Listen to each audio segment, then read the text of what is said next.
Acme Towing Company. That's too far away. Let Henry's do it. Nah, we're ready to close.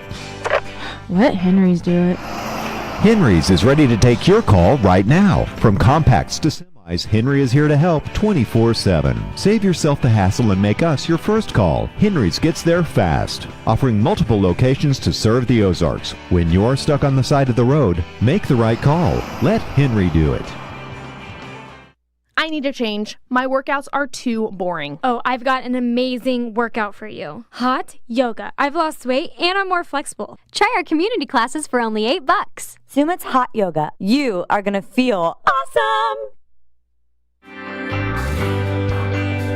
I'm Nicole Cartmel with the Bank of Missouri. If you're in the market for a new home, you're probably spending a lot of time looking at real estate listings. But there's one main thing you need to do to narrow down your search. Get pre-qualified for a home loan. Mortgage loan officer Shannon Meisner is here. How does this help you to live well, bank well? Getting pre-qualified for a mortgage loan is definitely your first step. Pre-qualification allows you to determine early on how much money you can borrow to purchase a home in connection with your monthly budget. This way you know what homes to be watching the market for. We have lots of different loan options to fit everyone's unique needs. This way we can help you accomplish your homeownership dreams and goals. And the best part about pre-qualification is there's no cost. It's quick, easy, and it makes you a smart buyer. Thanks, Shannon. And of course, our mortgage loan officers like you are here to help you every step of the way. At the Bank of Missouri, we help you live well, bank well. The Bank of Missouri is an equal housing lender. I'm William Beadle from Tolbert Beadle. It only takes 1 second for a person to be involved in an accident. And when the worst occurs, there's only one person that matters, you. At Tolbert Beadle, we want to be the one you call for help. We're the one to get you the compensation you deserve from the insurance companies. Call us today and find out if you have a case. The consultation is always free. Tolbert Beadle, when you need justice.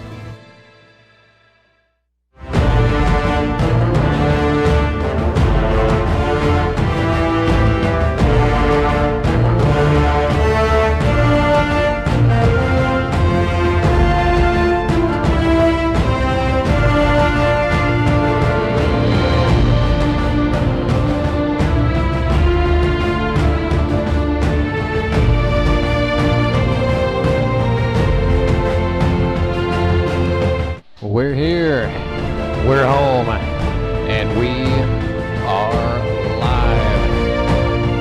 Ozark Mountain Sports Complex in sunny Ozark, Missouri is the home to the Grip and Rip Baseball League from now into the October playoffs as we get set to bring you a Sunday triple header on an absolutely beautiful Southwest Missouri day.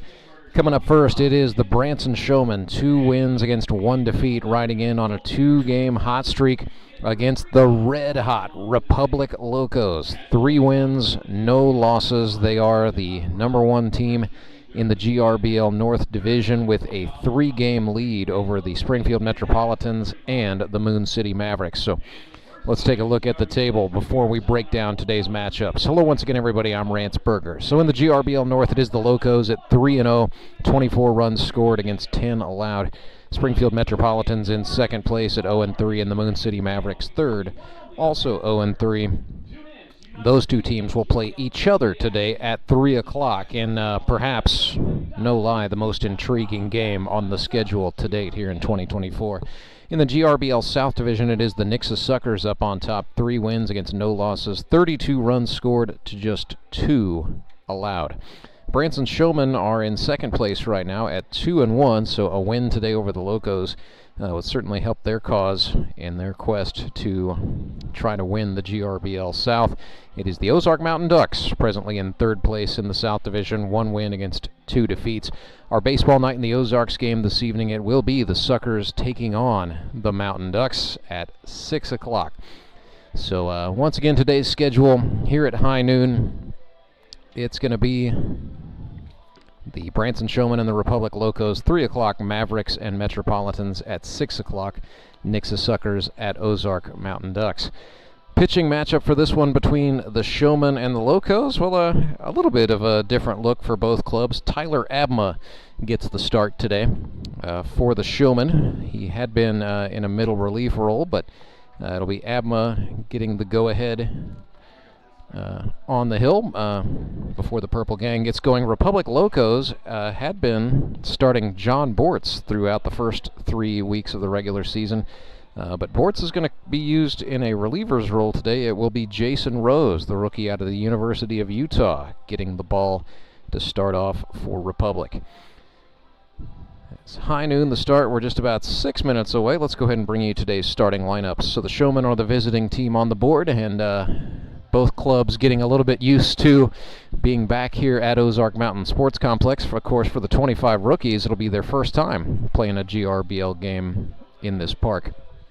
But it's a little bit of a different configuration for Meador Park, where the home dugout is the third base dugout. Here at Ozark Mountain Sports Complex, the home dugout is on the first base side. So this morning, just before the 11 a.m. hour, we were league staff was kind of ushering players back and forth and letting guys know, hey, you're in the wrong dugout. You need to get on over to the other side. So after we got that sorted out, Locos and Showmen taking infield just fine, and they're about set to go. So the Showmen are going to lead off with their center fielder, the Hall of Famer Skylar Carter. Batting second and playing shortstop today will be number 5, Thomas McFarland. Batting third, making his first start as a third baseman, is Trey Turner. He leads the league in both base hits and runs batted in at 7 apiece. Batting in the fourth spot is the first baseman, Tyler Rusk. Batting fifth is the GRBL Hall of Famer in left field, number 13, from Branson, Missouri. He now resides in Republic. That's Justin Parker. In the sixth spot is the extra hitter, Toby Yorks, who has been a bright spot and off to a great start here in 2024. And for Toby, it's really the first time he has been healthy since around 2021, so that's been nice to see. Ben Hammett will bat in the seventh spot and play second base today. And we should note today Hammett is the Showman's acting manager. In the eighth spot is the pitcher. He wears number 6, the Showman's franchise player, Tyler Abma. Batting in the 9 position is the catcher, that's Alex Bird. And batting 10th is the right fielder from Nixa, Missouri, Chris Leggett. So it's Carter, McFarland, Turner, Rusk, Parker, Yorks, Hammett, Abma, Bird, and Leggett for the Branson Showmen. Battery mates to start off will be Tyler Abma throwing to Alex Bird. More on Abma in a moment. Republic Locos will lead off with their second baseman. He wears number 5, a rookie from Reed Spring, Missouri, Tommy Berg. Batting in the second spot, third-year man in the league, and he is the 2022 Rookie of the Year award winner. That's Trent Simpson. He'll play center field. Batting third is the catcher, Jared Fox. In the fourth spot is the first baseman, originally from Caracas, Venezuela, David Rodriguez. In the fifth spot is the pitcher, originally from San Diego County, California, Jayson Rose. In the sixth spot, another Venezuelan, that's the shortstop, number 4, Arturo Liendo. In the seventh spot is the right fielder from Marshfield, Missouri, number 1, Tyler Collison. In the eighth spot is the left fielder, who is from Neosho but now calls Miller, Missouri home, that is Scott Wilson. In the 9th spot is the third baseman, number 15, Caleb Kaufman. And batting 10th is the extra hitter. He wears number 16 out of Willard, Missouri, Johnny Lee Ryan Jr. So it's Berg, Simpson, Fox, Rodriguez, Rose, Liendo, Collison, Wilson, Kaufman, and Ryan for the Republic Locos. Making his first GRBL start will be Jayson Rose, throwing what Locos manager Chris Meza hopes will be a lot of strikes to Canada's greatest export, the Weyburn, Saskatchewan native Jared Fox. So Jayson Rose, as we look at the numbers here, born in El Cajon, California, went to Granite Hills High School in San Diego County. University of Utah is where he spent 3 seasons and made 46 starts. Finished out his college career with a 3.23 ERA across 287 innings. He was drafted by the Milwaukee Brewers in the 8th round of the 2017 draft. Spent 2 years in the minors at the rookie level, pitched a total of 34 2/3 innings and made 8 starts, and had a 5.45 ERA in professional affiliated baseball. Now lives in Springfield, Missouri, works for Delta Roofing. Missed the Locos' first 2 games of the season because he and his wife just welcomed a baby girl into the world. So it's their first, and they're understandably excited for that. And Jayson needed to devote some attention to the new arrival. So far, Jayson Rose After one game last week, 3 innings pitched, 3 earned runs on 7 hits, 4 strikeouts, and a hit batsman. It's a 9.00 ERA with a very small sample size. On the flip side of that, Tyler Abma has been very good for the Branson Showmen so far, as if we expected anything different. 14 innings pitched for Abma, a single earned run on 11 hits, 19 strikeouts to 4 walks. It's a 0.64 earned run average for the young man from Miller, Missouri, who went to Drury University and now actually calls Branson, Missouri home. Those 19 strikeouts, by the way, the league lead in the GRBL through the first 3 games. It's Tyler Abma atop the pyramid with 19 of them. John Bortz from the Republic Locos is next with 17, and then Logan Wiley from the Nixa Suckers has 12. Those are the 3 that are in double figures so far in the Elite Promotions Strikeout King standings. We talked about Trey Turner for the Branson Showmen with 7 hits. He is tied with the Nixa Suckers catcher and manager Courtney Spitz to lead the GRBL in that category. There are 2 players with 6 hits. That's David Edwards for the Ozark Mountain Ducks and Zach Ralph for the Locos. And then there are 3 players with 5 hits. Trent Simpson among them for the Republic Locos. He is in the game today. Check of the weather, man, it's just beautiful and sunny here in Ozark, Missouri. 70 degrees right now and feels like 70. We've got winds out of the east at around 4 miles per hour. The barometer holding steady, 30.2 inches of mercury, and it's going to stay there throughout the day. If anything, our air will get a little bit drier as the afternoon goes on, but we're expected to approach an afternoon high of 75 degrees, and that is a temperature that is expected to hold. It's going to be down around 61 by the time we wrap things up tonight. At the conclusion of the baseball night in the Ozarks game. But we've got 3 games to bring to you today. It's going to be good, and we cannot wait to have a GRBL Sunday tripleheader. We are back when we are live right here at Ozark Mountain Sports Complex. Starting lineups being introduced down on the field, so we are not at all far away from getting this one going. We will step aside, come back, and bring you some final pregame thoughts right after this. You're watching Grip and Rip Baseball live and free all afternoon on YouTube. Acme Towing Company. That's too far away. Let Henry's do it. Nah, we're ready to close. Let Henry's do it. Henry's is ready to take your call right now. From compacts to semis, Henry is here to help 24/7. Save yourself the hassle and make us your first call. Henry's gets there fast, offering multiple locations to serve the Ozarks. When you're stuck on the side of the road, make the right call. Let Henry do it. I need to change. My workouts are too boring. Oh, I've got an amazing workout for you. Hot yoga. I've lost weight and I'm more flexible. Try our community classes for only $8. Sumit's hot yoga. You are going to feel awesome. I'm Nicole Cartmel with the Bank of Missouri. If you're in the market for a new home, you're probably spending a lot of time looking at real estate listings. But there's one main thing you need to do to narrow down your search. Get pre-qualified for a home loan. Mortgage loan officer Shannon Meisner is here. How does this help you to live well, bank well?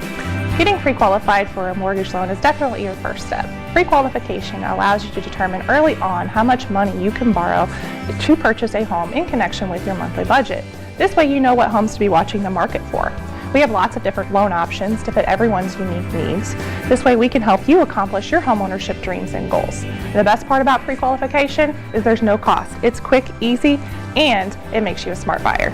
Thanks, Shannon. And of course, our mortgage loan officers like you are here to help you every step of the way.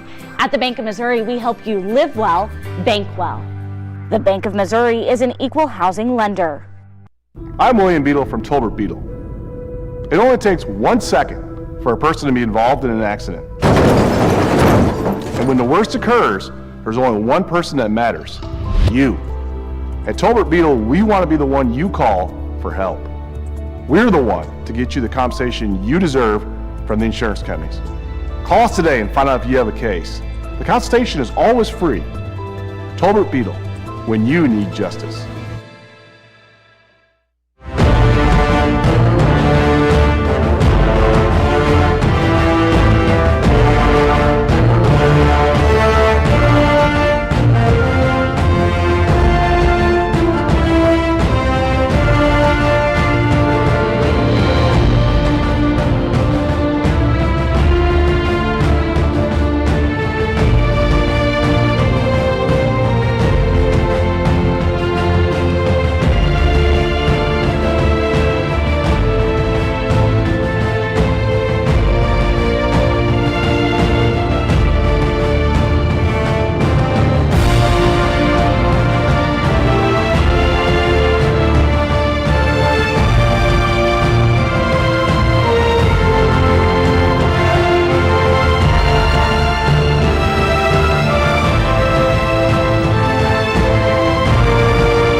Locos, Showmen. We are just about set to go. We are live Ozark Mountain Sports Complex in Ozark, Missouri, the birthplace of the GRBL. And we will be here for the second half of the season and the first 2 rounds of the playoffs. Hello once again, everybody. I'm Rance Berger. My partner for this one, Clay Odell. And Clay, you scared up some absolutely beautiful weather for this one. But I'm really excited about that. This is a tasty, tasty matchup, right? You got the undefeated Republic Locos. You got the 2-1 Branson Showmen, who got shellacked by the Nixon Suckers week 1 and have since been on a 2-game hot streak. Something has got to give.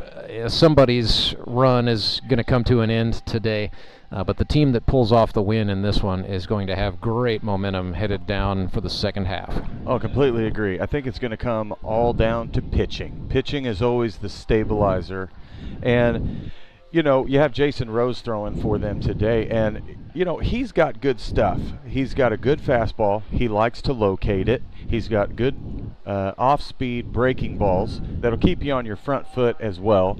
I think the main thing that the Branson's going to have to do is look to hit the ball the other way early. But as the game goes on, and you know, as Abma, because he's starting the game as well, you got to do the same thing in approach to him. It's all going to come down to the second half of the game and whose bullpen can be the most sustaining factor. Should note the Branson Showmen today without their manager and arguably a star player wherever he goes. That's Jacob Carlson. So Carlson had a business trip he had to make and has handed the lineup card to Ben Hammett as our first pitch is away, ball 1 at 12:06.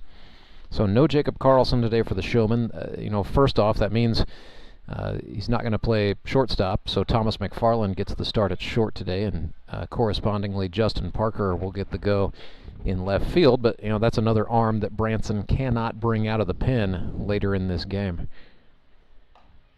There's a strike thrown to Skylar Carter for a called strike, and it's 1-2. He let him off with that first pitch ball, but he's popped 2 strikes in a row to get ahead of the count.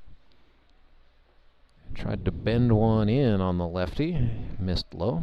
Umpires for this one, Kevin Fleetwood is on the bases. Todd King behind the plate calling balls and strikes.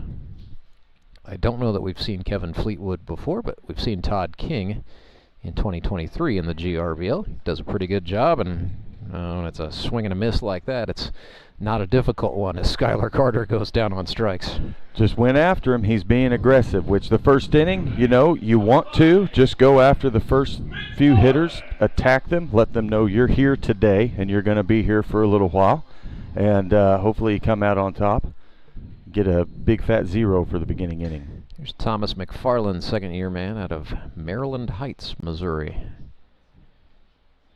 He's the former, get this, Clay, the High School Band Directors National Association National Marching Band Student of the Year.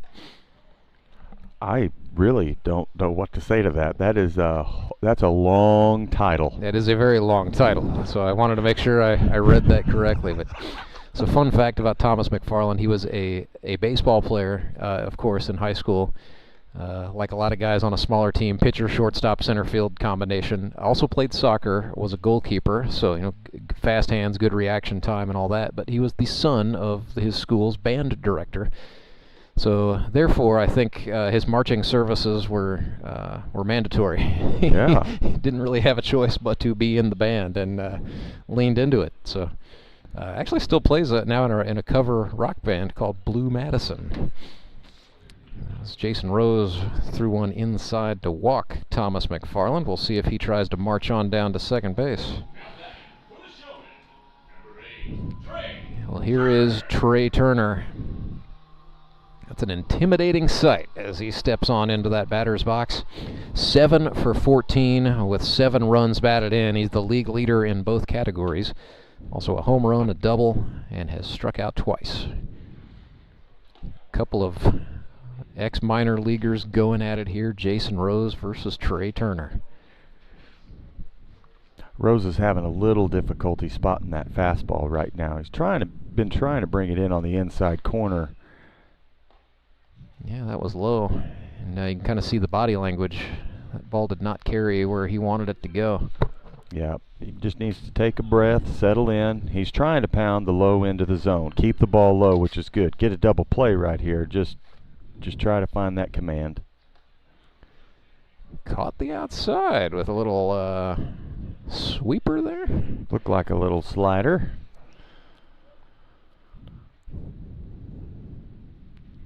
Two-one to Turner.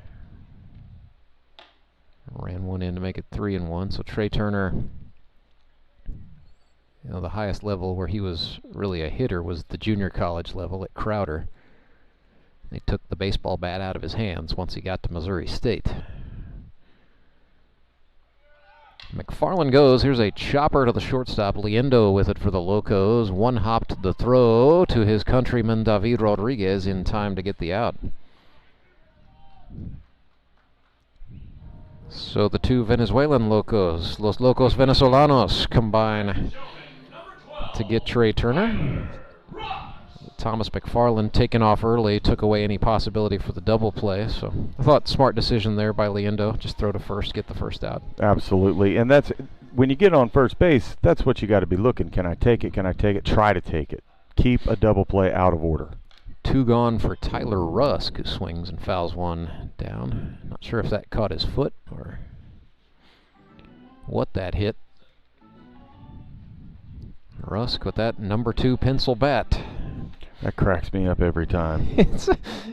Oh yeah, right. You look at Tyler Rusk, you know, big guy, got tattoos, a bit of an imposing figure, and then he carries that very decisively non-tough guy pencil bat. It's somebody in graphic design or graphic art needs to do some pictures with him, you know, with the number 2 pencil drawing some lines on a field or something. Rusk sat back and tried to hit the breaking ball. He was out in front of it, so it's pulled left field line foul. You know, right here in this situation, you have 2 outs. You have a guy on second base. He's been struggling a little bit with his command. Don't take anything off of it. A lot of pitchers make the mistake thinking, in order to find and spot my pitches, I'll back off a little bit. Right. You end up missing more. Just step to the plate, throw. You got 2 outs. Let your defense work. Yeah, Rose overthrew a fastball there. And don't try to overthink it. Hey, you've got 2 outs. All right, take a good breath. You have a good hitter. Just keep the ball low in the zone. Give him something to hit. More than likely it'll be a ground ball, and get out of the inning. Deuce is wild for Rusk, who chops this one to third. Up with that is Kaufman, and then he airmailed the throw. Rodriguez immediately says that went into the photographer's well by the dugout, and so McFarland will get to advance around and score. It is 1-0 Showmen, capitalizing on a miscue by the Locos. So E5 in the book. If you're Jayson Rose, got to shake that one off and just try to minimize the harm from here as Justin Parker steps in. Well, the thing is, Rose shouldn't get down. That is he did exactly what he was supposed to do. Right, he served up a grounder. Served up a wonderful grounder. That's just a bad throw, and that happens, you know. You just got to keep pitching. Rose attacks Parker with a fastball for a strike. He shouldn't think to do too much, and it's frustrating when you are pitching. And that would have been the third happen. out, sure. Oh, yeah. It's like, okay, take a breath. Just get the next guy. Rusk, oh boy, took off early. Oh my gosh, he got back safe. Tommy Berg, Loco's second baseman, not loving it. But Kevin Fleetwood, the field umpire, had a pretty good view, unobstructed. Yeah. T. Rusk and Berg now chatting. Tyler better be careful. 0-1 for Parker, who laid off a slider outside, and we're even.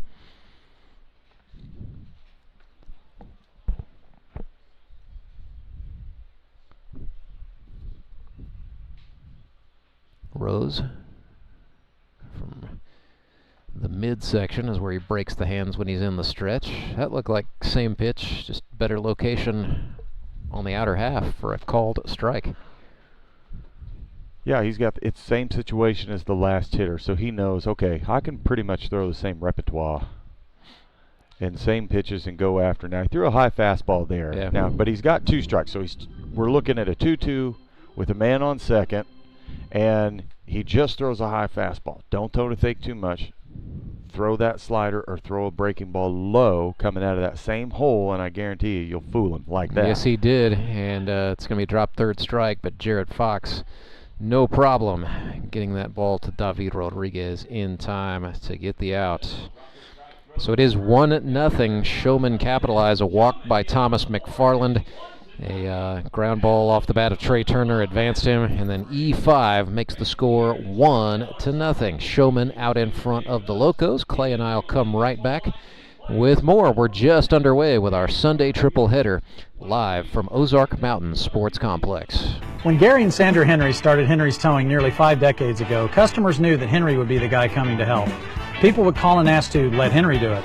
And as Springfield has grown, our family has grown as well, so there's always someone around to come help you out. Everyone at Henry's is a member of the family, fully trained and as dependable as the original.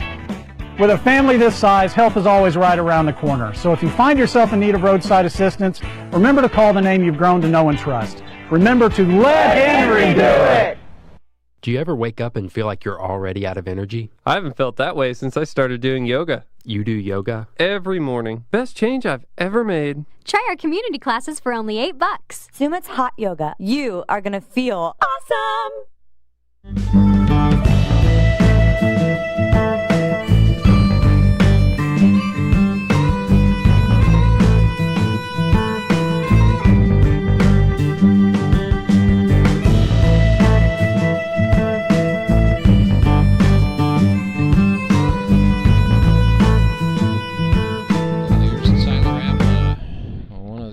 Best to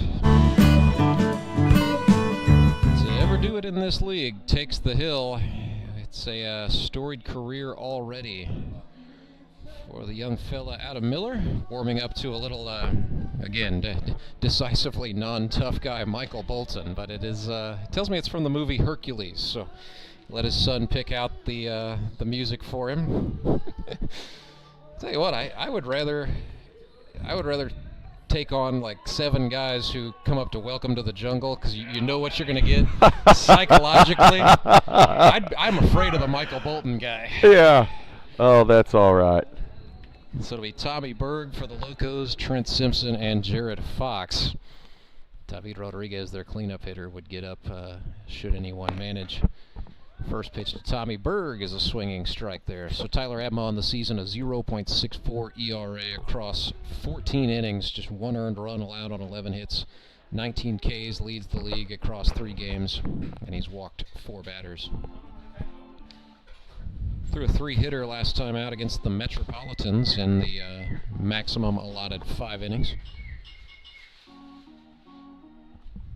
That's just pretty normal for Tyler Abma across all of 2023. His rookie year, 32 innings. He allowed 8 earned runs for a 2.25 ERA, struck out 49 and walked 8. So poise and command, most certainly part of his game as he evens the count on Tommy Berg, attacking with a fastball down and in. So 2-2. I expect today with the Showmen being a little shorthanded without Carlson as Berg goes down on strikes. 20th of the year for Abma. I would be stunned if Tyler Abma is not the 5-inning guy for Branson today. Each team will have to make a minimum of 2 Henry's Towing pitching changes. So if Abma goes 5, any pitcher who comes on in relief will be limited to a max of 3 innings. As Trent Simpson stands in. First pitch he sees from Abma, called strike on the outer half to the lefty. Simpson 5 for 13 for the campaign. Looking a little bit more on the pace he did as a rookie in 2022 when he had 16 hits in 10 games. Hit .485 that year and won the Rookie of the Year. He's down here, 0-2. Make that 0-3. Back-to-back Ks for Tyler Abma to start it off. You know, 2 weeks ago, seemed like Abma was really taken an inning or two to get settled in, and already right here, that was 3 straight pitches. He's going after him. He's throwing fastballs and spotting them. He's not messing around with breaking balls just yet, and he already looks like he's settled in pretty good, so it'll be a long 5 innings for Republic. Might be a little bit of a chess match here. Jared Fox was Tyler Abma's catcher a season ago. Fox was with the Showmen, so caught the bulk of those 32 innings Abma worked in 2023. Jared should be a little bit more familiar with what Abma's stuff does. Brought it in there. Yes, he did. I thought that was going to hit him, and some of the wizardry of the hitters in getting out of the way of some of these pitches is really something. Abma tacked down. It is now 3-0. Board reads 2, but Todd King had 3 fingers up. We're going with that. So Abma may be being a little careful and nibbling with his former business partner there. Yeah, they're kind of chirping at each other as Fox is running down to first base, and they're kind of laughing, joking, and that's one of those, when it's one of your buddies, just make your way down between the pitcher's mound and home plate and just show them 3 fingers. Go, I'm giving you 3 fastballs right down the middle. It's you or me today. Have some fun. Don't walk him. Oh, that's bragging rights for Monday. David Rodriguez stands in. Resident of Ozark, Missouri, originally from Caracas, Venezuela. 2 for 6 with 4 runs batted in, so most certainly at his best when the Locos have some train cars on the tracks, so to speak. David's also walked twice, so pretty typical AB for him is to work deep into a count. I was a little surprised he swung at the first offering there, to be honest with you.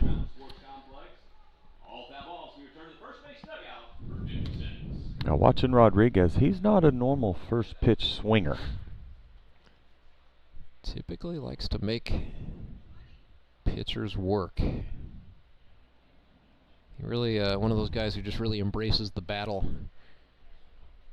I would agree with that, 100%. Now time is called. What? They're trying to get Abma out of his rhythm. So he took a break. Right there, he looked over at first base, checked the runner because they've got a pitch runner.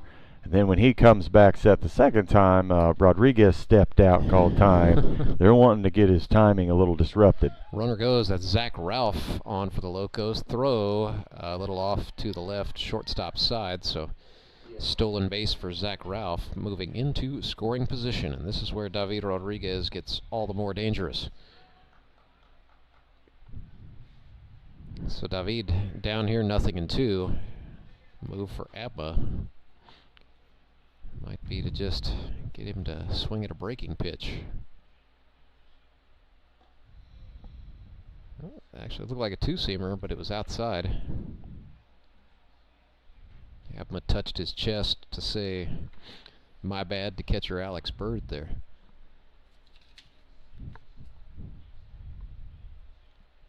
So a 1-2 pitch for Rodriguez. Make it 2-2. It's a 1-0 ball game. Showmen out in front here in the bottom of the first. Locos trying to answer back. Deuce is wild. Abma from the midsection. Swing and a pop. A gift. Trey Turner, the third baseman, running in to get it. Hauls that in, and the inning is done. So 2 strikeouts for Tyler Abma. It is 1-0. Republic Locos out in front. Locos take the field, and we'll bring you inning number 2 right after this.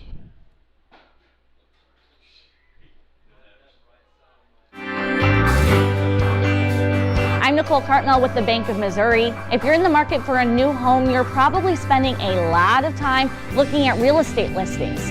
But there's one main thing you need to do to narrow down your search. Get pre-qualified for a home loan. Mortgage loan officer Shannon Meisner is here. How does this help you to live well, bank well? Getting pre-qualified for a mortgage loan is definitely your first step. Pre-qualification allows you to determine early on how much money you can borrow to purchase a home in connection with your monthly budget. This way you know what homes to be watching the market for. We have lots of different loan options to fit everyone's unique needs. This way we can help you accomplish your homeownership dreams and goals. And the best part about pre-qualification is there's no cost. It's quick, easy, and it makes you a smart buyer. Thanks, Shannon. And of course, our mortgage loan officers like you are here to help you every step of the way. At the Bank of Missouri, we help you live well, bank well. The Bank of Missouri is an equal housing lender.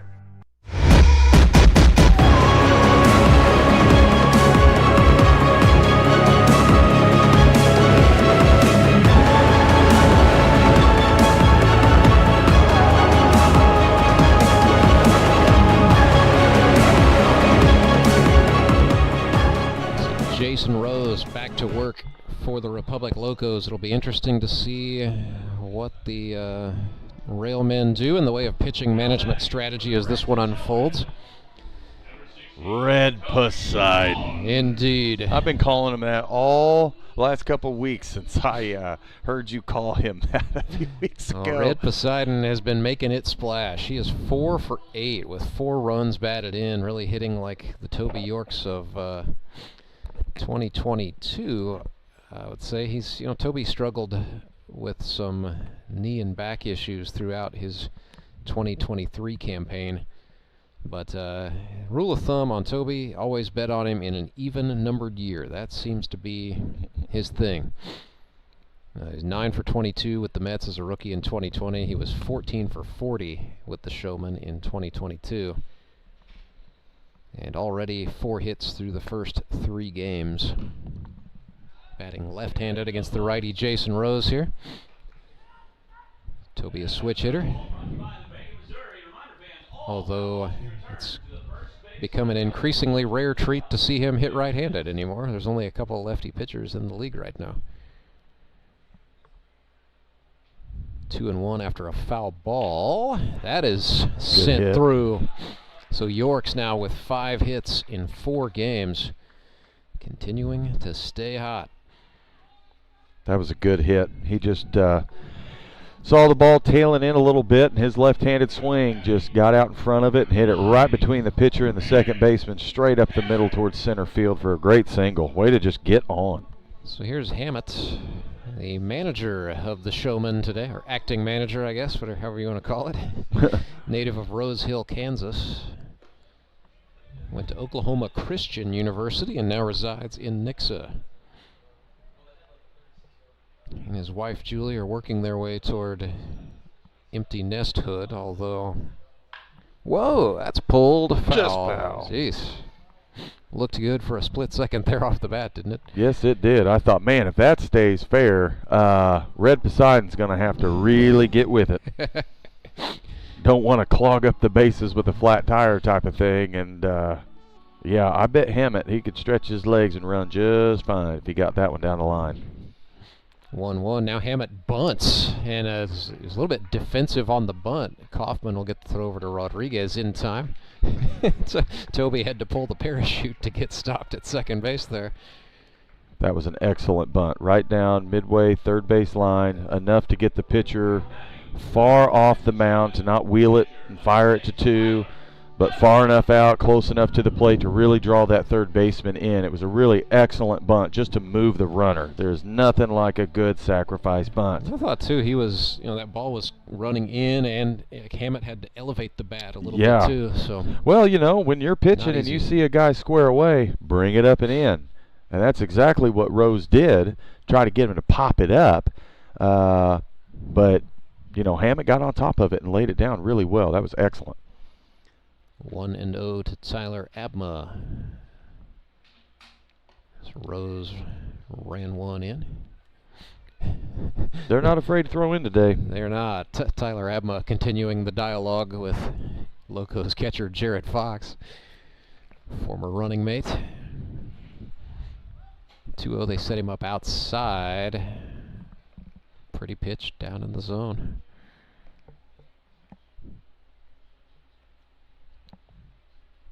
So 1 away, runner on second is Yorks. Rose went to a slider. Sorry, I dumped you there, Clay. No, you're fine. You're fine. I think I was coughing. I appreciate that. I'm sure people at home wanted to just, hear Clay cough. That's a good sound.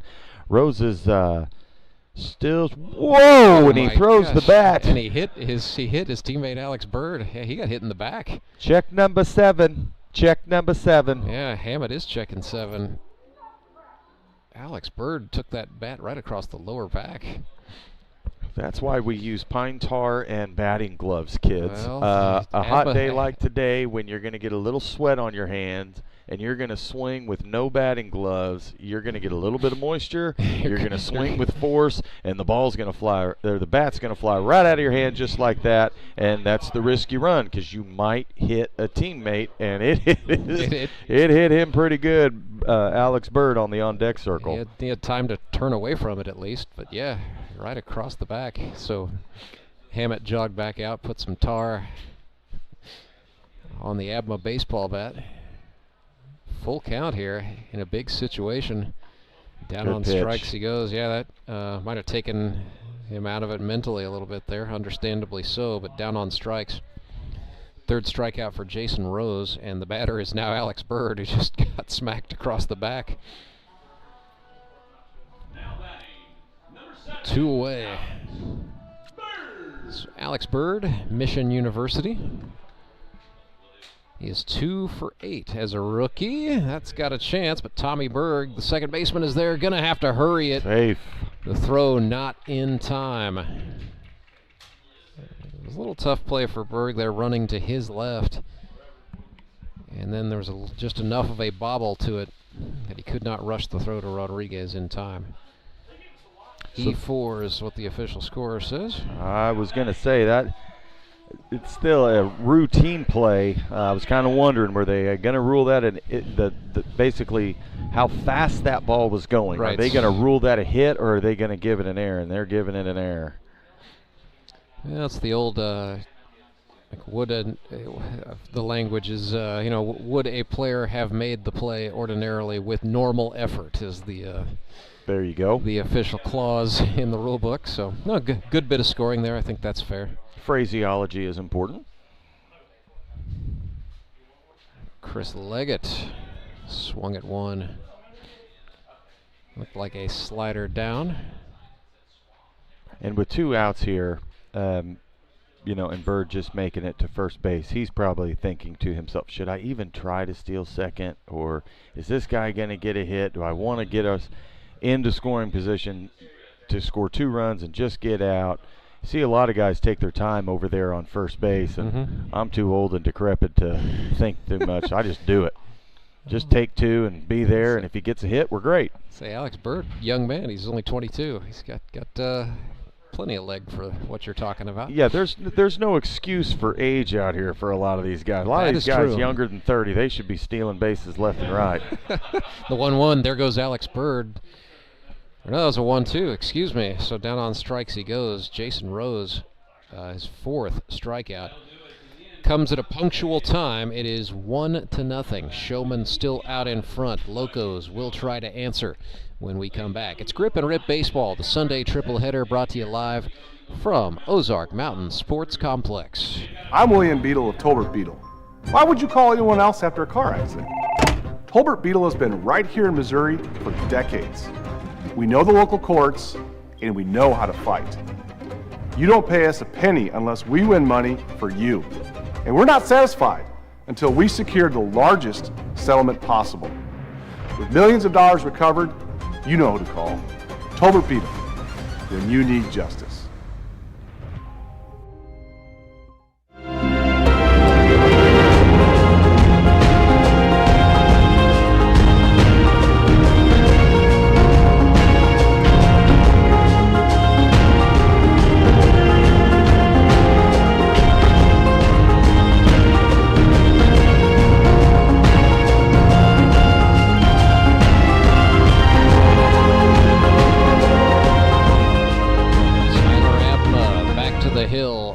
Branson Showmen protecting a 1-0 advantage as we get ready to start the bottom of the second inning. Rance Berger alongside Clay Odell with you today for the duration of this one. Coming up at 3 o'clock, we'll have the Moon City Mavericks and the Springfield Metropolitans. Tonight at 6 on Baseball Night in the Ozarks. It'll be the Nixa Suckers taking on the Ozark Mountain Ducks in the Christian County Family Feud. So here's Jayson Rose, trying to help his cause a little bit here, batting in the 5th spot for Republic. So it'll be Rose, Liendo, and Collison. Rose looks at a called strike from Tyler Abma. Jayson 0 for 2 for the campaign. Both were outfield flyouts, so put the ball into play, just needs one to land. Abma's wasting no time today. He is not. I mean, he's just throwing strike after strike, fastball after fastball. Not too many sliders or curveballs or anything like that. He's just attacking hitters. The 0-2 swung on, lifted in the air to center field. Carter on the run. Nice play. Former MVP, former Gold Glove winner, and a Hall of Famer, making the real estate disappear fast. So here is Arturo Liendo out of Universidad Central de Venezuela, sponsored by Shamos House Restaurant and Roof Repair Pros, both out of Branson. It's actually where Arturo calls home these days. Liendo 3 for 3 with a double. His one RBI was a game winner against the Mets back on August 11th. Did it off of 3-time MVP Clay Murphy. Is this going to be the one? Carter hauls it in, and that's the first time Liendo's been retired in his career. Well, that's 2 straight fly balls, 1 line drive, 1 fly ball to center field. As a pitcher, you appreciate the outs, but if you're not careful, it will sneak into your head. Oh no, they're hitting me straight up the middle. They are on me. So Abma might have to start shaking things up here a little bit in his pitching selection. Went up there to Tyler Collison, who swung and missed. That high fastball, he sure loves to throw it. It's the easiest pitch to see, and he sees a lot of strikes called from that because guys, that high fastball is the easiest one to see because it's up in your eyes and it's so hard to lay off of. We all swing at it. I've done it, and he keeps throwing it, and we don't tend to learn our lessons. And strike 3 yes, to indeed. end the inning. Wiped him out with a slider. Collison goes down on 3 pitches. So 3 up, 3 down for Tyler Abma, and the Showmen maintain a 1-0 lead over the Republic Locos. Back right after this. Your local hot seat dealer is an expert with hands-on cleaning knowledge to help you select the ideal pressure washer for your job. Take confidence in knowing you have a resource for all your cleaning needs. Service can be scheduled in-house or on location by a factory-trained technician using genuine hot seat parts. Be sure to ask about scheduled maintenance plans, as well as a variety of accessories to clean more efficiently. And don't forget the soap. We have detergents for every cleaning need and have a bulk delivery program. Customized wash bays and mobile cleaning systems are also available. Build a partnership where you're a name, not a number. Contact your local hot seat dealer to see why nothing cleans like a hot seat.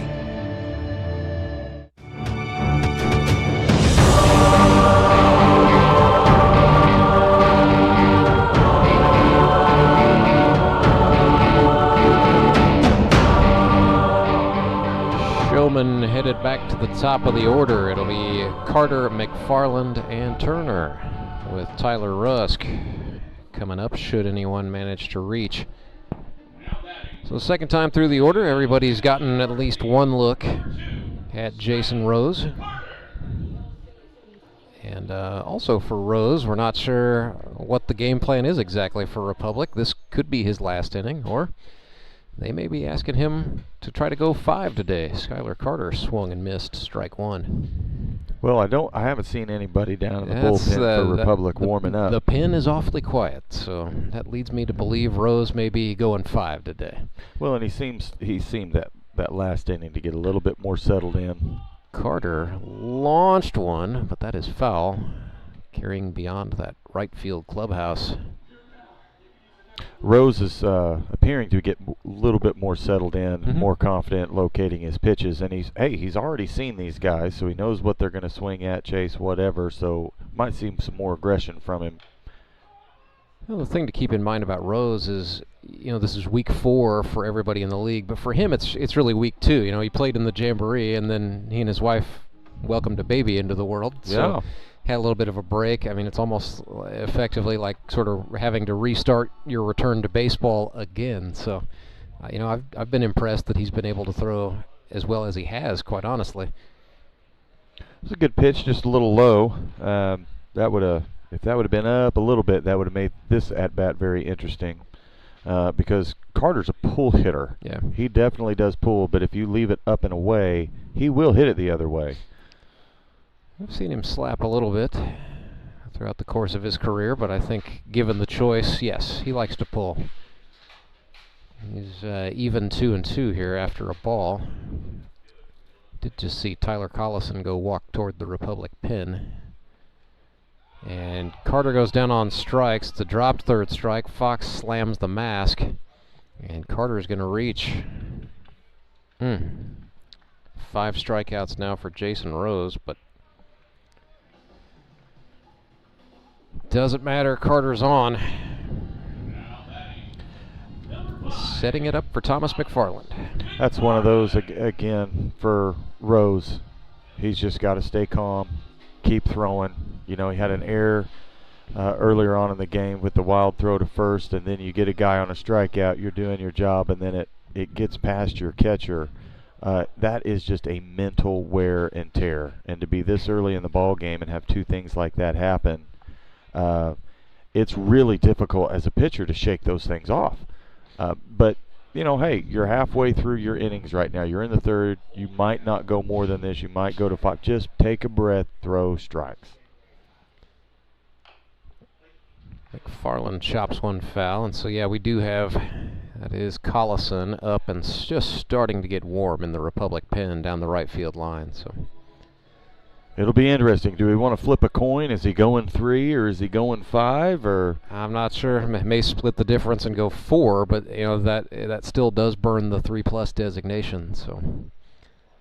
Which, for those at home, if you don't know, with the check throw to first there, sorry. If you don't know, for those of you listening at home, one pitcher in the game can go up to 5 innings, and he's the only one who can do 5 innings. Carter takes off for second base. Throw was pretty good from Jared Fox. Tommy Berg got tangled up. Carter is safe.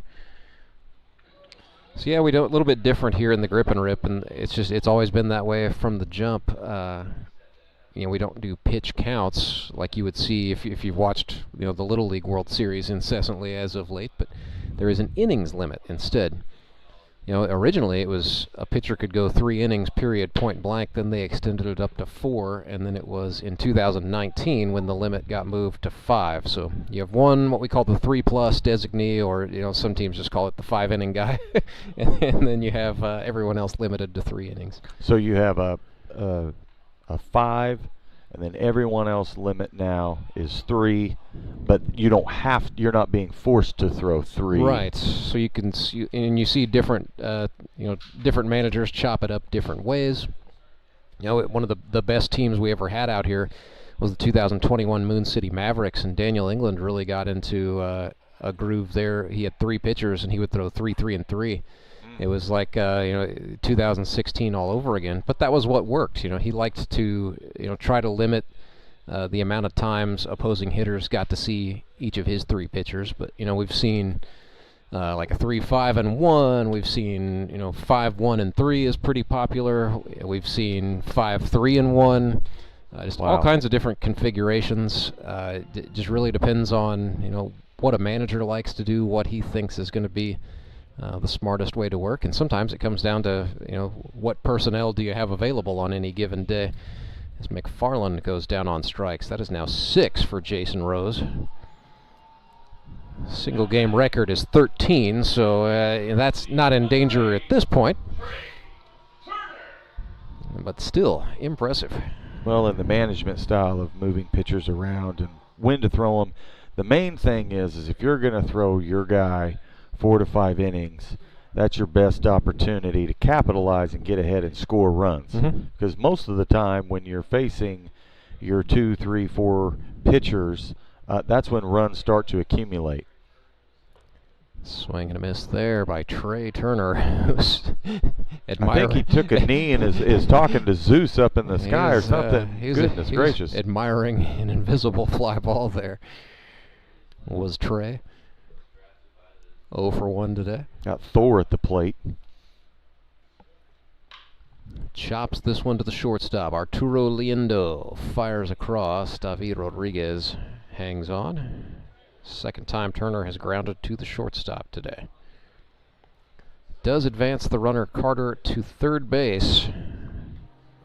2 away, and the batter is Rusk.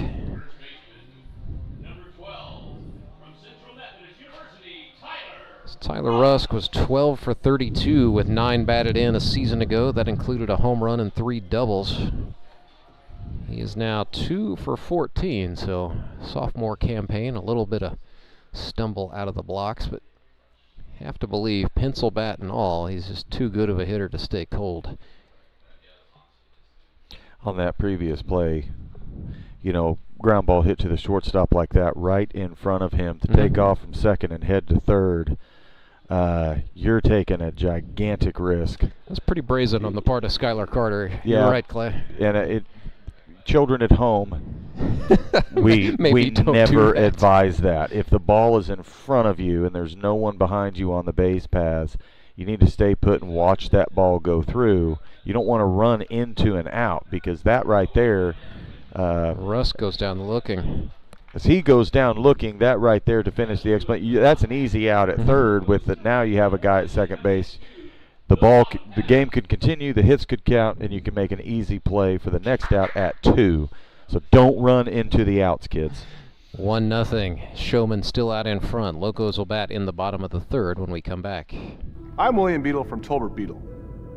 It only takes 1 second for a person to be involved in an accident. And when the worst occurs, there's only one person that matters: you. At Tolbert Beadle, we want to be the one you call for help. We're the one to get you the compensation you deserve from the insurance companies. Call us today and find out if you have a case. The consultation is always free. Tolbert Beadle, when you need justice. When Gary and Sandra Henry started Henry's Towing nearly 5 decades ago, customers knew that Henry would be the guy coming to help. People would call and ask to let Henry do it. And as Springfield has grown, our family has grown as well, so there's always someone around to come help you out. Everyone at Henry's is a member of the family, fully trained and as dependable as the original. With a family this size, help is always right around the corner. So if you find yourself in need of roadside assistance, remember to call the name you've grown to know and trust. Remember to let Henry do it!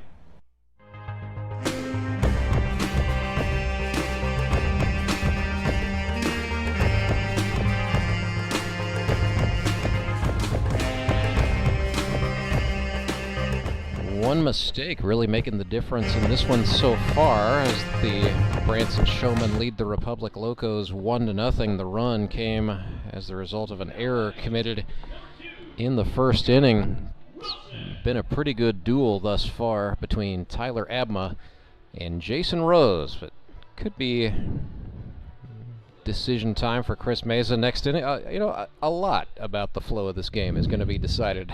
Yes. Why, yes, it is. Here in a moment, as Tyler Abma got Scott Wilson to chase one up. So we are at the 8, 9, 10 hitters in the order. So Wilson, Kaufman, and Ryan for the Locos here. Scott Wilson, another Neosho, Missouri guy who went to Crowder College. Pursued a career in agriculture and now manages a large beef cattle operation in Miller. It's a one-hopper to the second baseman. Hammett up with it. Got the throw to Rusk in time. What is it about those Crowder boys just filling this league up, I tell you? We've got a pretty strong history of talent. You know, I would say Crowder and North Arkansas College are probably the main feeders. Yeah, I think part of it too is there's just not a lot of junior college baseball in Missouri. You know, it's pretty spread out. It's not like Kansas where, you know, you drive 8 miles down the next section line and bang, there's another junior college with a baseball team. There you go. I think that's a lot of it too.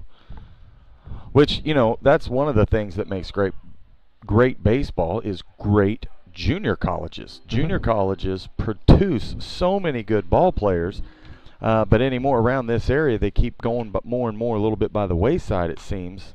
It's kind of a shame. Grounder right side off the bat of Kaufman. Rusk flips to Abma, who covered, and that's why pitchers practice fielding the position. And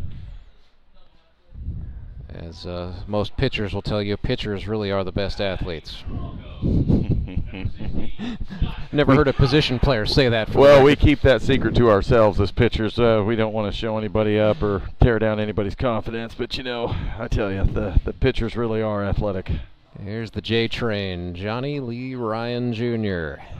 hitting .333 as a rookie out of Willard. Looked at a called strike there.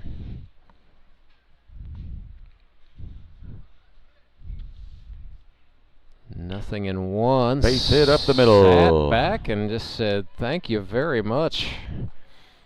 So Ryan, 3 hits in 4 games now.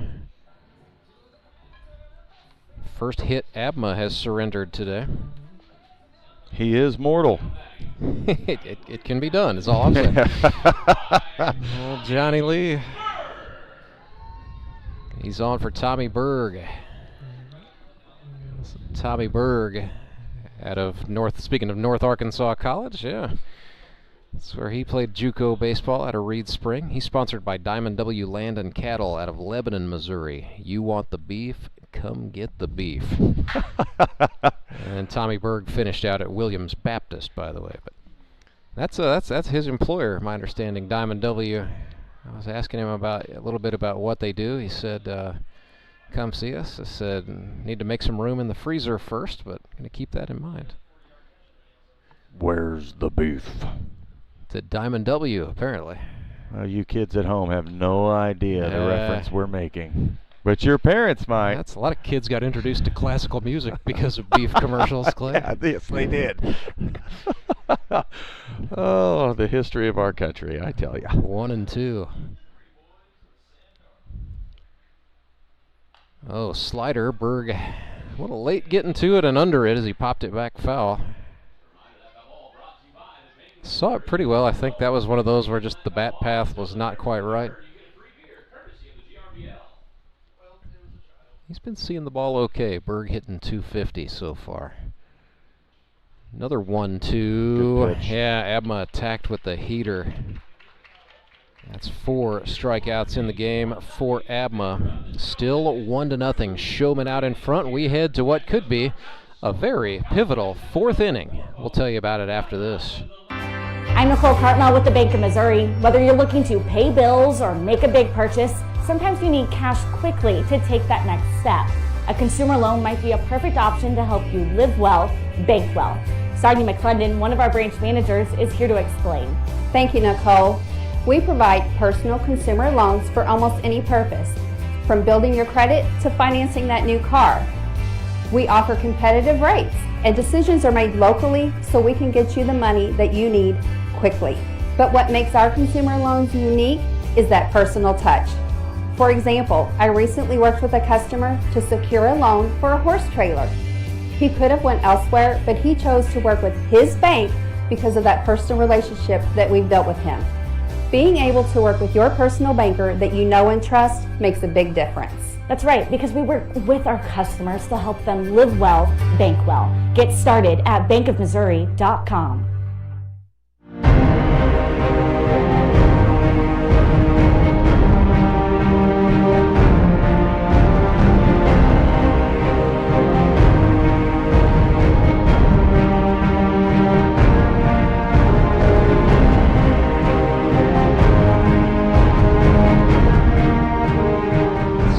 Locos manager Chris Mesa not overthinking it. He's going to stick with Jayson Rose in this pitching duel. 1-0 our score.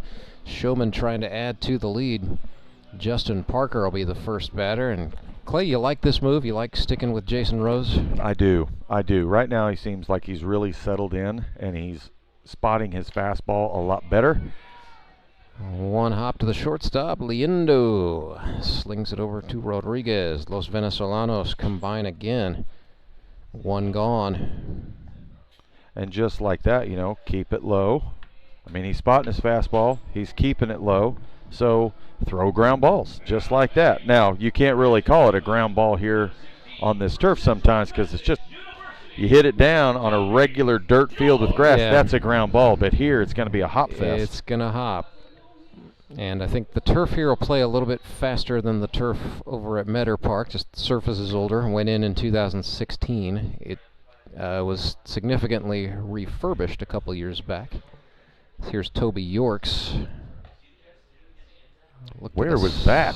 Slider. I thought right down the pipe, but apparently not, says the man in charge. And we must be careful. We do not want to send any false signals from the booth. Not that our opinion matters. It will be nice. That was definitely outside. Looked like it exited Rose's hand about a full second earlier than he wanted it to. So he's going to go back, yeah. I was going to say, Jayson goes to the rosin more than most. He really likes to keep his hand dry, and on a day like today, I suspect he'll go to the bag early and often. And you want to keep your hands dry because you want to be able to feel that ball. Attacks Toby Yorks there for a called strike to make it 3-1. And yeah, we're using affiliated minor league baseballs. It's just the same stuff you would see, if you went to a single A, double A, or triple A game. So a little bit of a lower seam profile than college players would be used to. As Yorks chops one, there was Liendo was over on a shift, and then he misplays it. Into right it goes. We'll wait and see. It is going to be E6. Nonetheless, Yorks is on safely for the second time today, and miscues continue to flare up for the Locos. It's really the third kind of dough sort of moment we've seen. Yeah, on those high choppers like that, when they come down and they're going to bounce 5 to 10 feet in front of you, moving, you have to have your feet really set with both hands ready to field it with two. If you try to stab at it with one like that, you're just going to smack it and knock it in the outfield like what just happened. And they're very difficult. As Rose throws strike one, they're very difficult to field, but on the turf you're getting pure hops. So just make sure you're creating some space and field it cleanly to make the throw. Help your pitcher out. 0-1. Should note Locos have brought Zach Ralph on to play second base, so it's his first appearance. Will be in the field today. Rose has an 0-2 on Hammett here. Fastball, no. Kind of finished up through his follow through and popped up on that one. He was really wanting that pitch. Almost like a Sammy Sosa hop off the mound. 1-2. Whoa! Sent Hammett ducking. He definitely fooled him with the curveball on that one. But that thing did bend, but just not enough to catch zone. But Hammett was bailing out all the way. And Rose does have a little bit of just charisma and animation from the mound. He's got a good follow through. There it was. And but he'll hop around. You can tell he's trying to motivate himself and stay focused. And you can tell when a pitch is close on his follow through and reaction, whether he agrees with that umpire or not. Here's Tyler Abma. Struck out first time. Locos do still have Collison going in the pen, so Andrew Meyer is in right field. Other than that, defensive alignment is as the club started the game. Simpson in center, Wilson in left, Kaufman at third, Liendo at short. It's now Ralph at second and Rodriguez at first. Still Jared Fox behind the plate. I would imagine he's camping out there all day. Oh, nice frame job on the fastball there. I We're even 1-1. I was thinking the same thing. I thought, well, he might have helped his pitcher out with that one. That was some good salesmanship. I was buying. Like same pitch, just a little bit down in the zone, but the cheese at the knees there gets a called strike. 1-2. Abma went upstairs with it. That was, whew. I was ready to protect us, Rance. I appreciate it. Hands up, ready to go. I did not want any part of participating in that.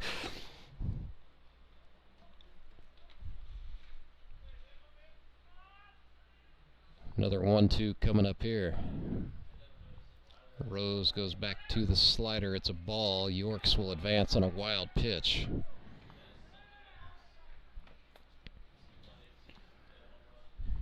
So Fox may be having a little bit of trouble with the Jayson Rose slider. He's a capable catcher, so I think that is a kink that will be worked out by October. But a 2-2 to Abma, swung on, fouled back. Another right off the front facade of the press box. Yeah, he fouled it off 5 feet to our left, then he just fouled this one off about 10 feet to our right. And they're coming directly back just over the backstop, which is showing you his timing is there. Abma is on Rose. 2-2, swings on this one. Hot shot to the second baseman. Ralph handles it off the hop. Makes the throw over, and they get out of the inning. So we will go to the fourth with the score. Branson Showmen 1, Republic Locos nothing. 3 errors by the Locos, and that is really the difference maker in this one. Remanufacturing isn't just a process, it's a legacy.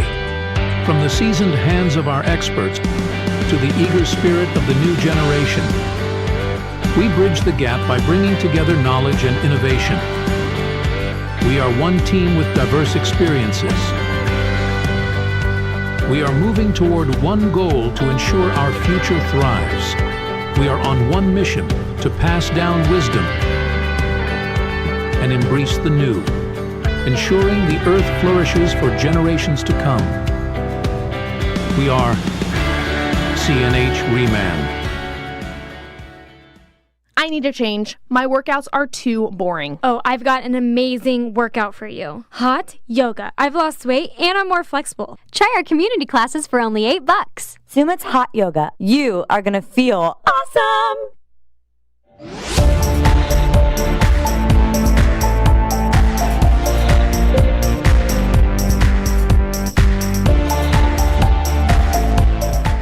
Tyler Abma back to work for the Showmen. No surprises really there in terms of pitching management. The question mark, I guess, is going to be what do the Showmen do after Abma has gone his 5? I suspect we'll see some combination of Justin Loudon, Marcus Rader, and Trey Turner. Maybe a little bit of Ben Hammett thrown into the blend just for funsies, but I know Rader is down there. He'll be ready. He's pitched well. So that's going to be the question, is who's going in after Abma. But for the moment, Tyler Abma, 4 strikeouts and counting. It'll be Simpson, Fox, and Rodriguez. So the 2, 3, 4 hitters this inning. Locos looking to equalize. And this is the heart of the lineup. Your 2, 3, 4, getting into your 5. Being the bottom of the 4th inning, more than likely next inning will be Abma's last inning. I don't think they'll pull him after this one, and so it's like, man, do your team a favor, get through these next 3. Yeah, he's been efficient enough as Trent Simpson swings and misses. Simpson now 5 for 14 for the season. Had 9 hits in 23. A league record 16 in 2022. So 2 strikes, he's going to step out and adjust the gloves. He's trying to make Tyler Abma think a little bit longer and harder.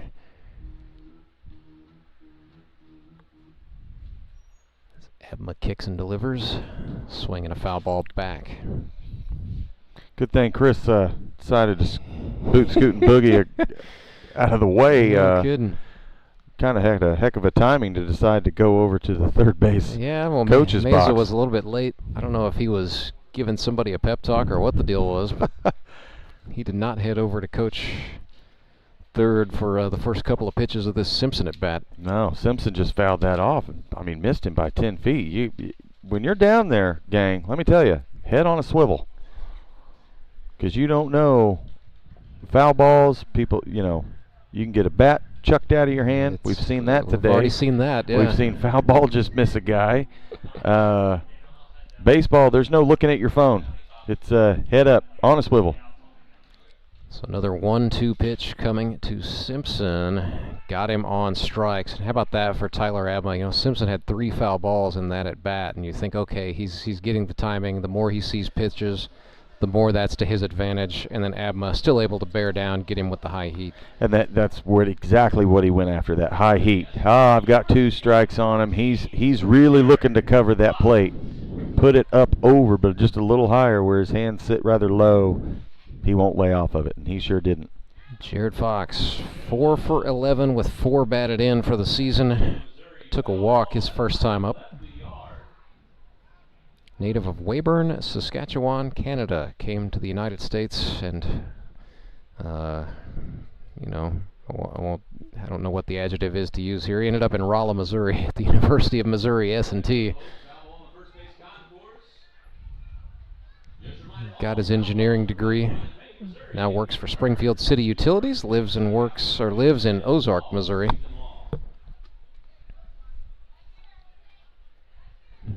Well, he's fouled 2 off, and he's digging in. He's trying to protect that plate. He's being aggressive. Now, here's where Abma will work it against you. He will use your aggression to spot fastballs because he like that and high, because he knows you're aggressive. And the strike 3 called with another high fastball.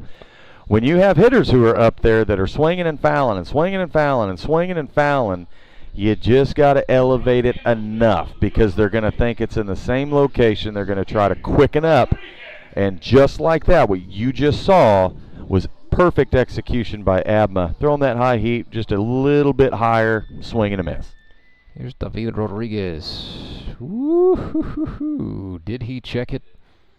Yeah, absolutely he did. Can't get away with that one. David, 2 for 7 in 2024. Best season for him, I would say, was 2022 with the Metropolitans. Not bad. Hit .310 and was on with a .444 rating. So we got a 1-1 count here. No, we have a 2-0. Oh, so he said he was safe down at first. Oh, yes, okay. Yeah. Well, doesn't matter. Ball's in the air into shallow center. Back goes Hammett, and he hauls it in on the run. Nice job by Ben Hammett, sort of ranging into the Bermuda Triangle and making the catch there. And that right there, kids, if you're ever hear the term, what is the Bermuda Triangle in baseball? If you can draw a triangle in the outfield between the shortstop, the second baseman, and the center fielder, just past second base, that is the Bermuda Triangle. So Hammett came up with it, and all showmen who went into the triangle are accounted for, I'm happy to report. 1-0 is our score. Locos trail the Branson Showmen. Back with more right after this. I'm Nicole Cartmel with the Bank of Missouri. The risk of losing your hard-earned money to scams is real, especially the scammers sending out fake communications. And that's why we're talking to our Director of Fraud Mitigation, Corey Gerstenschlager. He's got some good practices to help keep your money safe. Thank you, Nicole. Yes, often we're seeing that people are being contacted by scammers through text message, phone calls, or emails, posing as legitimate companies or even your bank, trying to persuade you into providing sensitive information like passwords and things of that nature, sometimes even asking you to send them money. If you receive any kind of communication like this and you didn't ask for it, that's a good red flag that it isn't legitimate. So when you have those situations, get an actual number that you trust for that company, call them and verify the accuracy of the information that you're receiving. Good rule of thumb is make sure to check your accounts frequently and report any suspicious activity. Thanks, Corey. At the Bank of Missouri, we help you live well, bank well.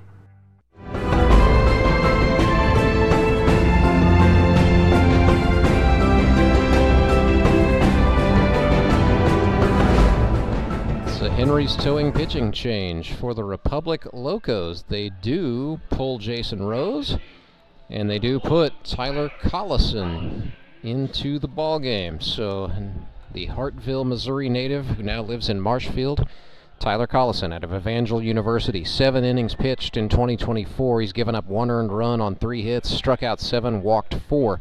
It's a 1.29 ERA for Collison. Small sample size, but he's been pretty effective so far. Pitched 5 2/3 a season ago as a rookie with Moon City and had a 4.76 ERA, allowing 3 runs on 6 hits. So Collison going to be the middleman today. Don't know what the status is for the Locos' John Bortz. I do know he is here and thought he was healthy, so perhaps they're saving him back for the end. So they moved Rose to short. So Collison's come in to throw. Looks like, is that Rose at short? Looks like they moved him over there. I think they're. And then they brought someone in to play that right is Rose field. at short, and I think what they did was move Liendo out to right. Okay. Good looking out there. It's two guys with high socks. Why'd they have to do that to us? And still Zach Ralph, second base. Still Rodriguez at first, with Kaufman at third. Simpson is the center fielder, and Scotty Wilson is out in left, just to sort of complete the collector set of baseball cards there.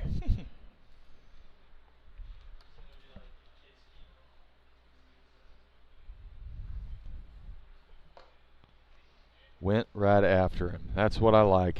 Type aggressive pitching. And in this league, you and I have discussed before that there's a lot of backwards pitching in the gripper. Starting off with a breaking ball, throwing another one. It's always good to see pitchers come out here, just be aggressive, just start spotting fastballs and going after hitters. That's what you want to see, and you're going to work it to your advantage. You've got 17 inches to throw fastballs. And swinging at a belt-high inside fastball is not the same as swinging at a knee-high and away outside corner fastball. Use it to your advantage and get strike 1 and 2. Get ahead.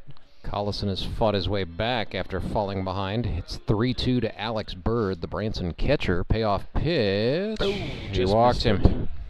Good eyes by Alex Bird there.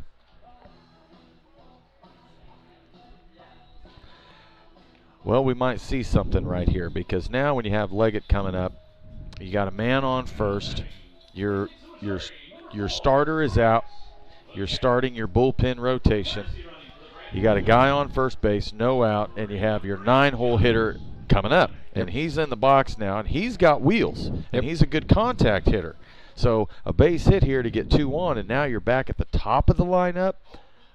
Some things can really go in the Showman's way this inning if it lines out for him right. A little speed upgrade is there, running for the catcher Alex Bird. Josh Wilbanks is the runner at first.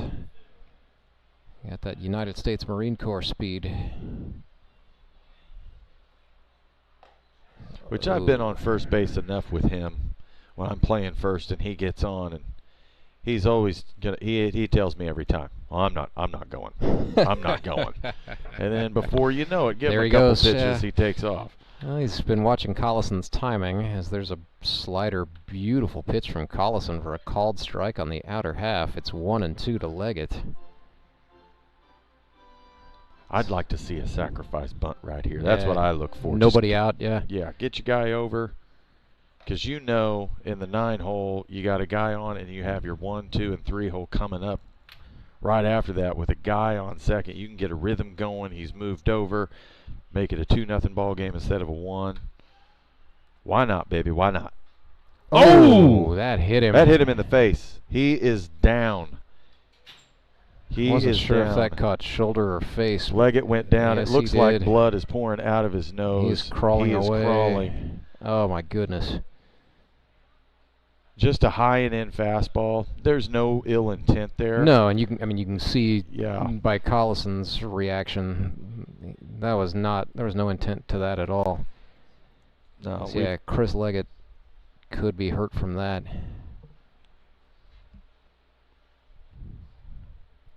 This is what we don't want to see in any level of baseball and in any game. You never want to see anybody go down and get hurt. Now, we don't expect him to be like McCann for the Orioles and come back and, catch 9 games after getting hit in the face. This is one of those where, hey, take a second, take your breath. One of the best things to do right now, just for his safety, is just get him off the field to where he doesn't have to worry about playing. Get him in the dugout, get him some ice. But that came high and in, and he was kind of leaning in over the plate. Well, These and guys it was a two-seamer, so it also continued to run. Yeah, and that is a risk that you run as a hitter, where you get up close to the plate and you lean over.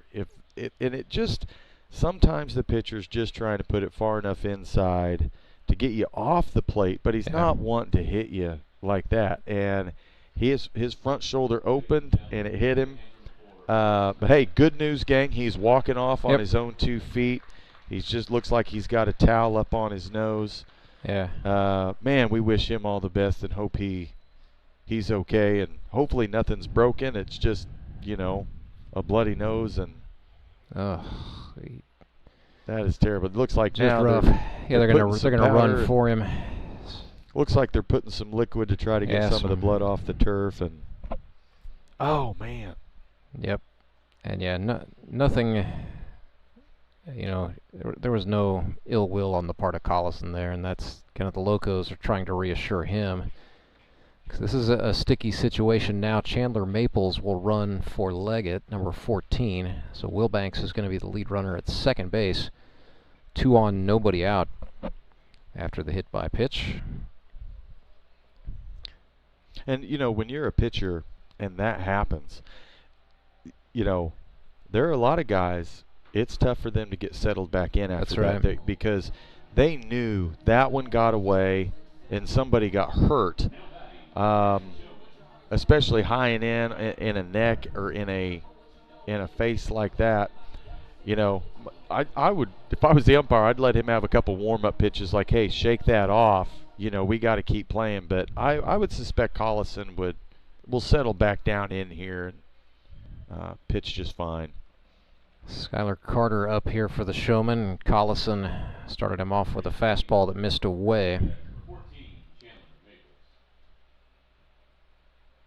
Good thing for Chris. I know, I saw his parents actually they're here. They come to a lot of games, so they're able to check on him straight away. And I think he'll be spending some time in the dugout and then decide what to do. But yeah, hopefully it's nothing more than a nosebleed. There's a called Steerike to Carter. It's 2-1. He's trying to paint that outside corner. Little shook up right now, but at the same time, it's Skylar Carter. Yeah, you don't want to bring him in with guys on base. Absolutely not. It's the league's all-time leader in hits. Carter now 3 for 12 here in 2024. That's 77 hits for a career that started in 2016, and Carter fooled badly on a high fastball that time, fouled it back. This would be a big out for the Locos right now. To get him out on a strikeout or a pop-up or something like that, just to get one out on the board. And he walks him. Instead they miss and walk, and that's big for Branson. Bases loaded, nobody out. They could really blow it open. Wide open right now with their 2, 3, 4, 5-hole hitter with no outs, and they've got bases juiced. If you're a Branson Showman right now, you are chomping at the bit. You're drooling like a dog. Get me up to the plate. Trying to turn this inning into what we call the big one here in the Grip and Rip. Batter is McFarland. Looked at a breaking pitch up.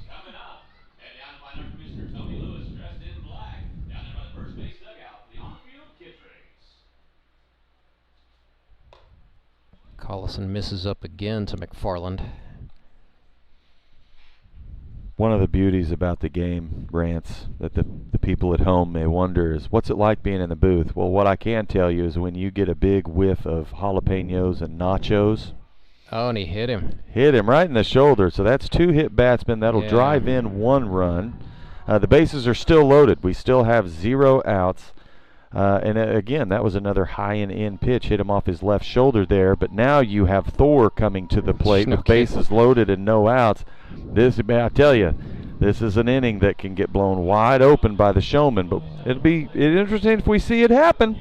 Going to have a mound visit turning into a full-scale staff meeting here, and very quickly we're seeing John Bortz run out to the Republic pen. He may get pressed into action sooner rather than later, but yeah, right now if you're Chris Mesa, you just watched the relief pitcher you brought in go walk, hit by pitch, walk, hit by pitch, and you gave him one, so 2-0 now the score. This is all about limiting damage, trying to stop this from being 7-0 by the time the inning's done. Right, and with Turner and his quick hands and his heavy hands, don't be looking to throw anything hard and inside. He will remind you, so just you want to keep it away from him. You want to keep it all off speed. See if you can get a little ground ball to 2. Well, they went away there, just too far outside for the liking of the plate umpire Todd King, 1-0. Yep, John Bortz up and throwing for the Locos. Turner, swing and a drive in the air to center field. Back it goes. It is off the wall. That'll score 3. Turner will get a stand-up double, and yes, 3 runs come home. It is now 5-0, a 3 RBI double off the bat of Trey Turner. That ball was absolutely hammered. 5-0 Showmen. So Trey Turner now has 10 runs batted in 4 games. He leads the GRBL in that category.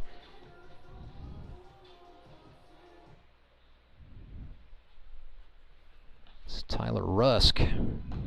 And he was thinking about smashing one off the wall there. Instead, it's a swing and a miss, strike 1. I tell you what, he tattooed that. That was about 10 feet short of the dead center field wall from being a grand slam. It is 400 feet out there, by the way, exactly. You can, if you walk out there and look at it, you can still see where the numbers were painted in the past. Well, and it's that wall having that corrugated metal. Mm-hmm. If it's got that a deadening effect. Yes, sure. It has a deadening effect, but also the grooves that are in there. If that ball hits it just right, it'll kick it to the right or left, and then your center fielder will spend 50 yards chasing that ball. But he got away with it on that one. Turner's ball just kind of came straight down where he could turn around and rifle it back in. Yeah. But as soon as he hit it, every single runner on base knew, put your head down and go. Yep. And he scored 3, and now he's sitting on 2. And now with Rush up there and his stick, I'm telling you, man, they can. Oh, yeah, that is a well drive. hit in the air, left center field. Simpson over to get it, and he makes the catch. Yeah, Tyler Rusk. He just missed that one. Just missed. That's the best description I can come up with. Looked good for a hot second there, but a little too much air and distance under it. And Trent Simpson, too good of a center fielder not to make that play. Well, and if you're Locos right now, you're going, whew, 1 out. Yep. 1 out. Okay, guy on second, 1 out. Let's just focus on our hitters here. Justin Parker stands in, thought about the high fastball. Instead, he watches it go by 1-0.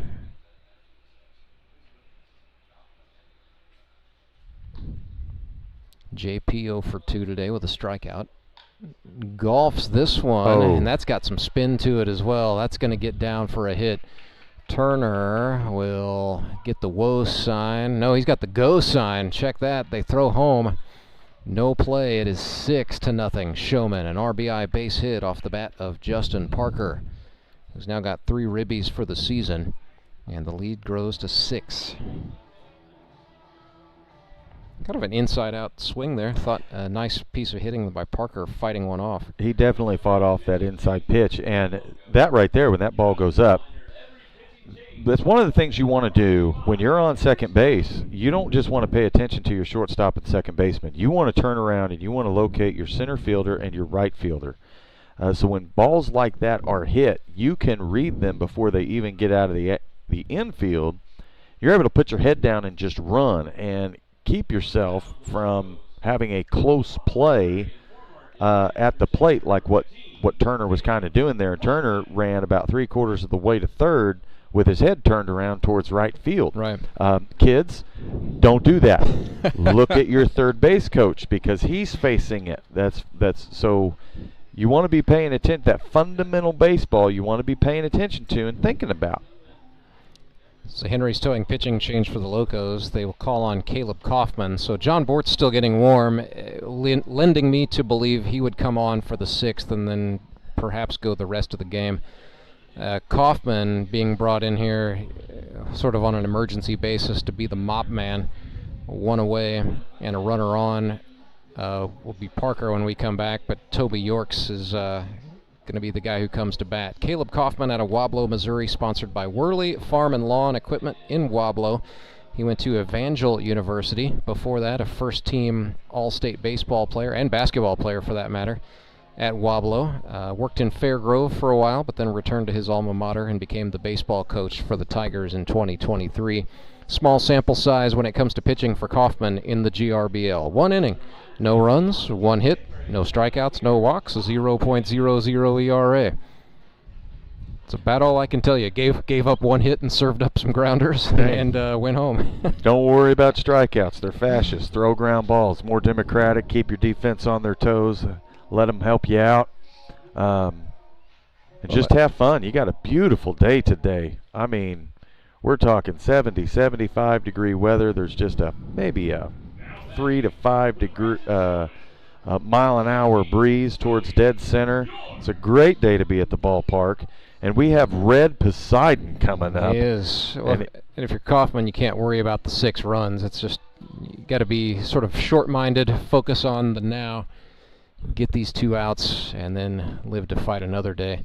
100%. And, you know, when we're looking up at the board and you see 6 runs, that's easy to get down. Mm-hmm. However, when you realize it's only the 5th inning and you've got another 3-4 innings to play, you can scratch back. This thing ain't over. Toby Yorks pulls one. Zach Ralph dives, but that's going to get through. Yorks base hit out into right. Red Poseidon now 2 for 3 on the day. That was just outside the glove of the second baseman. He dove to his left, and I doubt that ball missed the glove by 3 inches. So here's Hammett, quick defensively. Locos, that was just a straight-up swap, Collison and Kaufman. So Tyler Collison went from the pitcher's mound to play third base. Still Jayson Rose at short with Zach Ralph at second. Still David Rodriguez over there at first. 1-0 pitch to Hammett is high. He's looking for a ground ball. He's thinking, man, if I'm guaranteeing you, just bring it down, let him hit a ground ball, hopefully get a double play and get out of this inning before the Showmen do any more damage. Tried to bend a slider there, maybe overcompensated and missed low. 3-0 to Hammett. 0 for 1 today. Looked at a called Steerike. That's all you want to do. Throwing right now. Hey, just put it right over the plate and low. Get that ground ball. Right back to his backstop. Went off speed and Hammett fouled it straight back, so timing not bad for Ben Hammett. No, and he's got a full count. You have only 1 out, but you still have 1 runner in scoring position. Choke up, spread out, put the ball in play, put the pressure on the Locos to get the out, and 3-2 payoff from Kaufman. Got him looking. Hammett not loving it. He did not like that call. And that's one of those, hey, it's a full count. There's 2 strikes. Yeah, you can't leave it in someone else's hands. No, you got to have kind of that Little League, Babe Ruth, Senior League mentality. If it's close, we're swinging. Put it in play. So here's Tyler Abma with 2 on and 2 out. Pitch gets away from Jared Fox. Second time today we've seen him take it out. Some frustration on that catcher's mask. That'll go down as a passed ball. Abma would love nothing more now to be given the free gift of runners advancing. He would love nothing more than to add to his cause that is over for the day. To just get a good base hit and put 2 more runs on the board. He's still got the bottom of the 5th. That's right. That's right. Well, add to his current cause. Yeah. Excuse me. Kaufman ran one in. Abma got out of the way. And for those of you at home, if you can't see, Abma has decided to put on batting gloves. That's this at bat, so he doesn't lose it again. Yeah. He gloved up. Jared Fox out there to talk to Kaufman real quick, and this is just the second time those 2 guys have worked together.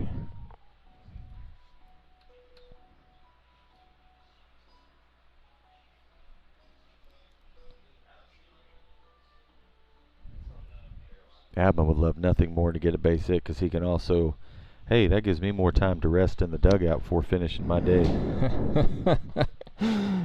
Kaufman came at him with a fastball there to make it 2-1. So yes, a base hit to right would maybe even score Toby. He does send one in the air to right field. One hop to Liendo, and they are going to send Toby Yorks. It is a 2 RBI base hit for Tyler Abma. 8-0 for the Locos. Abma did his job, and he is very happy. And he's thinking, man, I'm even happier because I get a pinch runner. So yeah, they will courtesy run for Abma. Is that Wilbanks again? Yeah. Yep, Josh Wilbanks runs for Tyler Abma, so he's on for Alex Bird. And Alex Bird led off this inning with a walk, so second time he has come to scratch here in the 5th.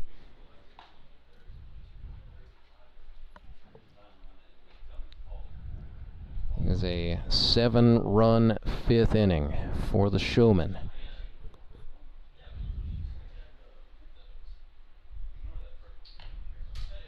Slider swung on, chopped foul. 0-2 to Bird.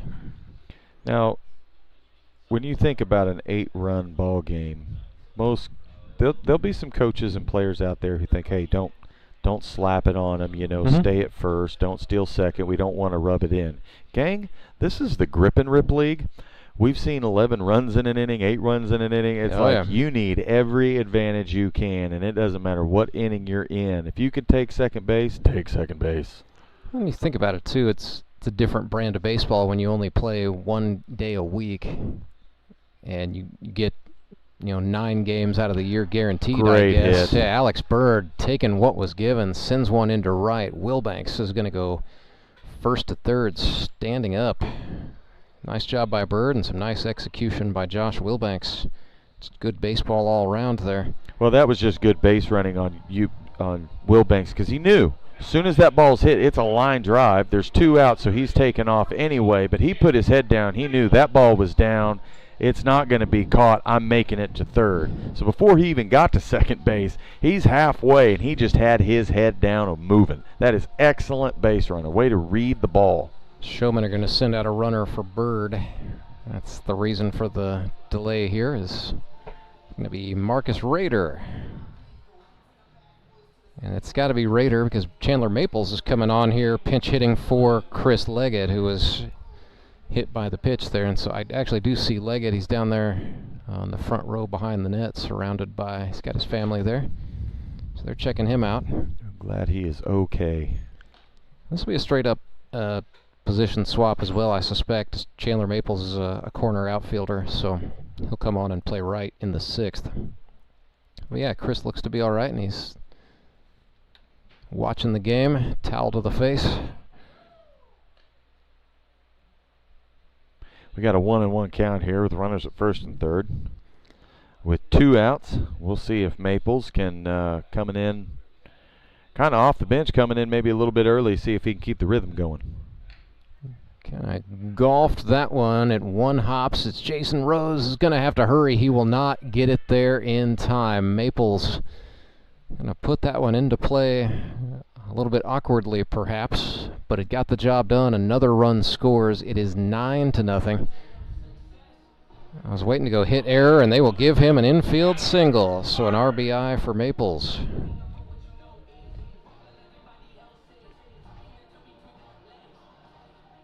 So back to the top of the order goes Branson, still in the 5th. 9-0 the advantage on this 8-run 5th inning. Skylar Carter went around. Yes, he did. First and second, 2 out. Rader is the lead runner.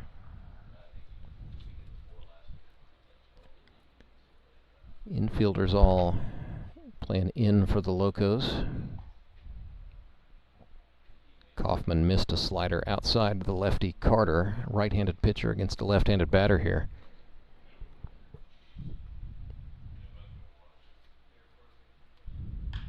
Carter goes the other way into left. Scott Wilson settles under it, makes the catch, and the 5th inning is done, but the damage most certainly has been inflicted. It is 9-0. Branson Showmen out in front. We will go to the bottom of the 5th. Right after this, it is Grip and Rib Baseball, brought to you live and free all day long right here on YouTube. Big thanks to our title sponsor, Henry's Towing. Remember, folks, when you're stuck on the side of the road, you got to make the right call. You got to let Henry do it, or go to lethenrydoit.com. I'm William Beadle of Tolbert Beadle. Workplace injury? You can't afford to be financially set back. In Missouri, all workers' compensation laws are found in Chapter 287 of the Missouri statutes. You need an attorney who knows these laws and has worked with them over the past 25 years to help injured workers. The call is free. The results are exceptional. We've won millions of dollars for our clients over the years. Tolbert Beadle, when you need justice. Acme Towing Company. That's too far away. Let Henry's do it. Nah, we're ready to close. Let Henry's do it. Henry's is ready to take your call right now. From compacts to semis, Henry is here to help 24/7. Save yourself the hassle and make us your first call. Henry's gets there fast, offering multiple locations to serve the Ozarks. When you're stuck on the side of the road, make the right call. Let Henry do it.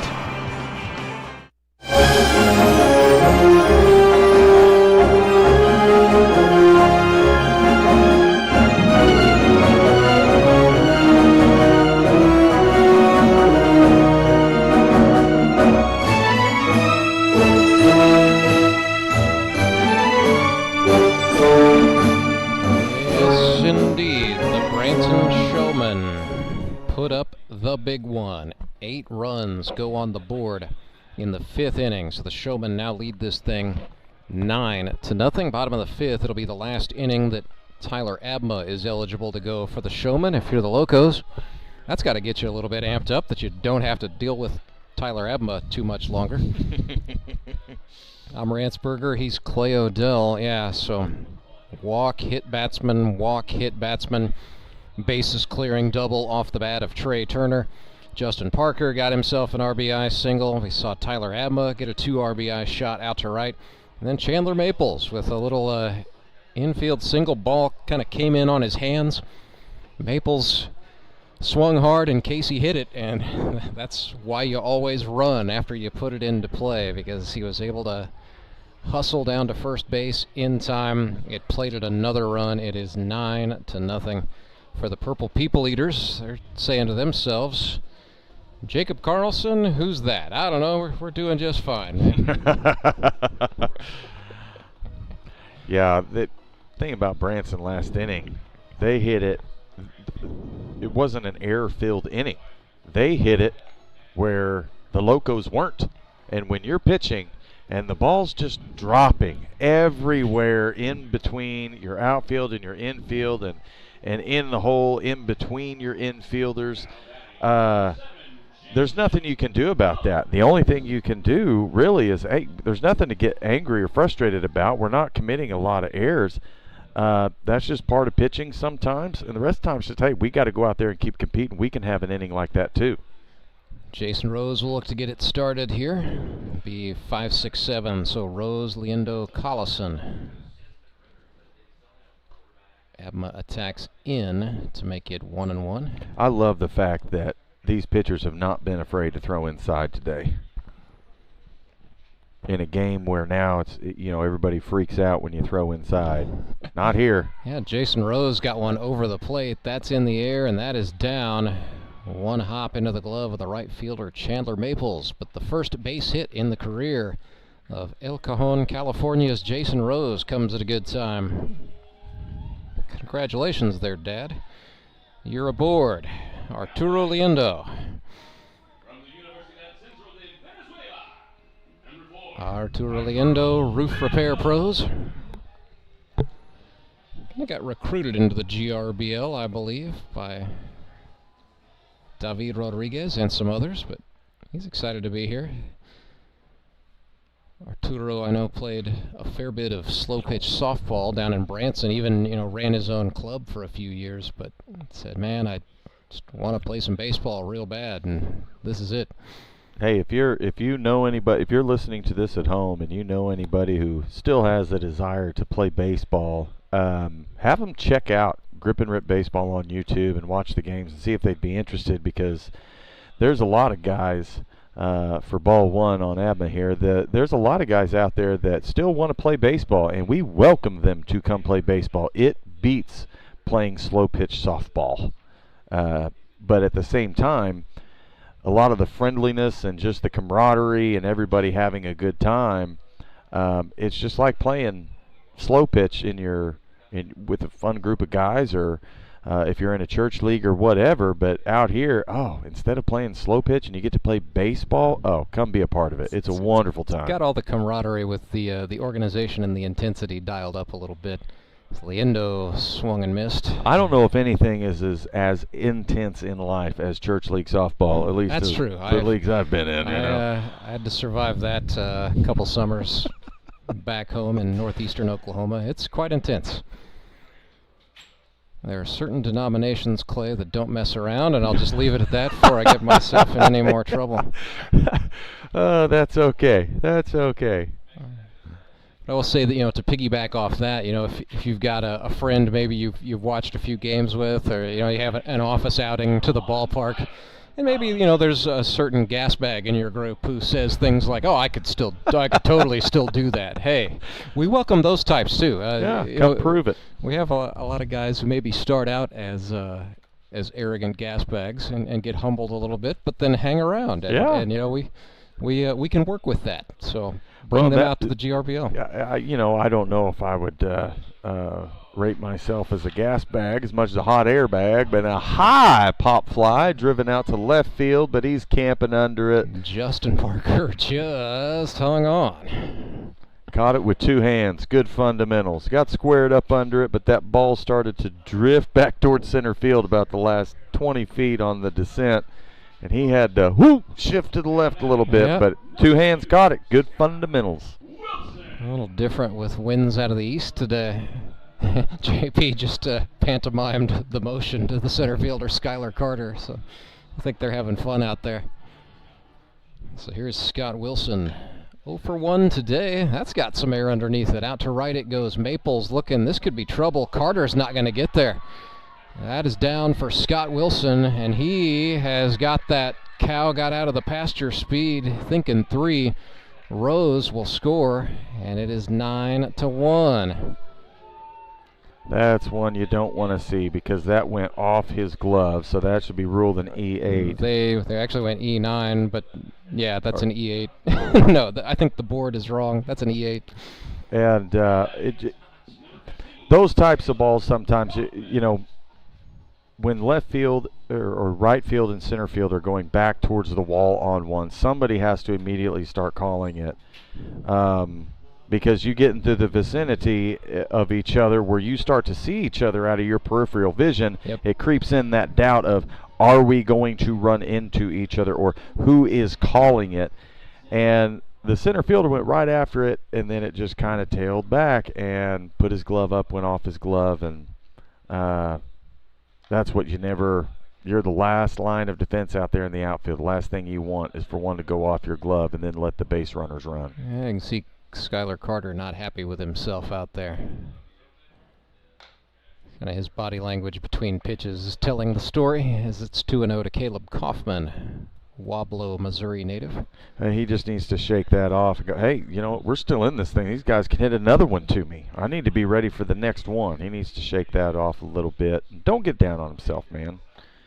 Like you said, we're only playing 1 day a week. That's right. And when you're out here getting used to the news, because we've been at Meador Park for the last few weeks, and now you're kind of readjusting to this park and how the ball carries, that you just got to kind of tell yourself, stuff like that can happen. Oh, Alex Bird lost it in the gear, but Scott Wilson's going to stay put over there at third base.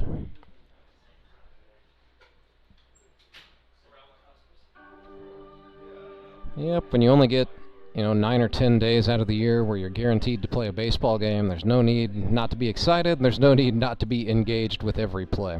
Oh, 100%. I mean, the beauty of being 40 in this league is You can shake things off a lot easier than when I was 25.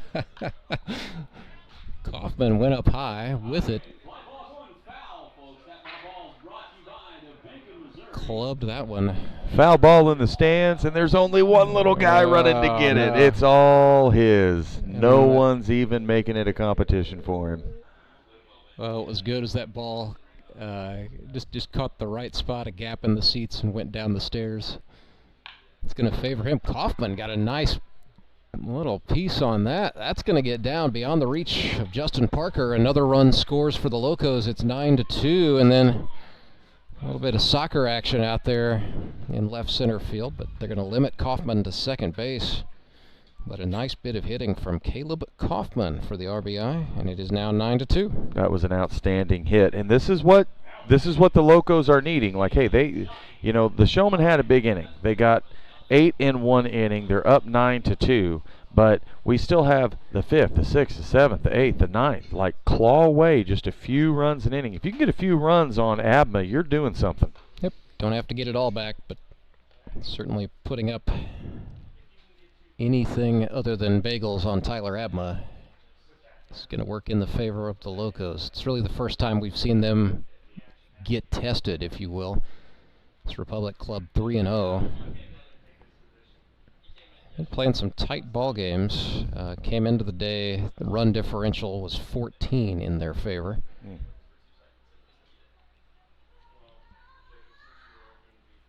Credit the Showmen for absolutely hitting him in the mouth.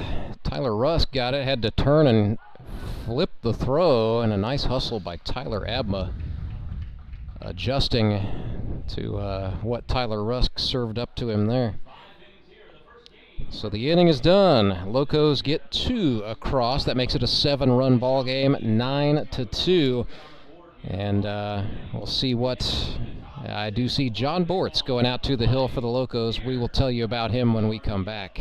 Support local, give local. We hear it all the time, and when it comes to blood donation, there's an easy way to make sure your gift is being used in your community. Donors with Community Blood Center of the Ozarks provide every drop of blood, platelets, and convalescent plasma to patients in over 40 area hospitals. How do I know why that's important? Because my youngest daughter, Joselina, is alive today thanks to local blood donors. Find out how you can help at cbco.org. Local donors, local patients. That's the Community Blood Center of the Ozarks difference.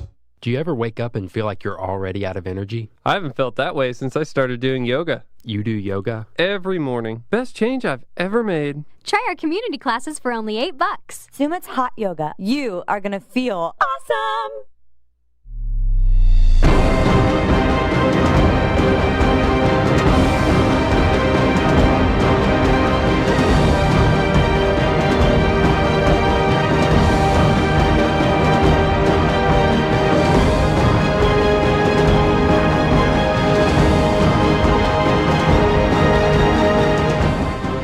John Bortz gets the ball for the Locos coming on here in the 6th. And Republic can use him for the 6th, 7th, and 8th. They will have to go to one more reliever in the 9th, but I would assume the plan is to use Bortzy as long as he can go. 12 innings pitched for John Bortz here in 2024, 6 earned on 8 hits, 17 strikeouts to 2 walks, and he's hit 2 batters, a 4.50 ERA. He's had a couple of good outings in August. On the 18th, he pitched 4 2/3 perfect innings against Moon City, finished with 2 earned runs across 5 innings, and then had a 3-inning performance against the Ozark Mountain Ducks on the 25th. Facing Thomas McFarland. So John Bortz, 43 years old, out of Joplin, Missouri, but originally from Portage, Wisconsin.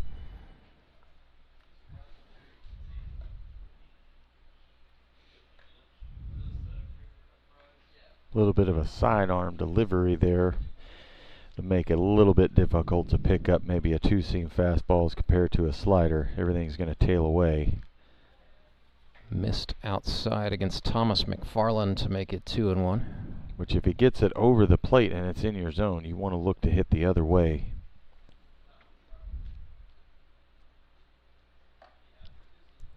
That was a two-seam heater for a called strike in.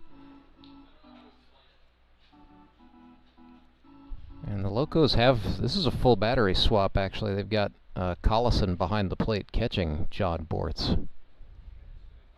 And that hit him. Some other maneuvers, it would appear. Johnny Ryan is at third. Chris Mesa is the shortstop. Still Zach Ralph at second. And the first baseman is now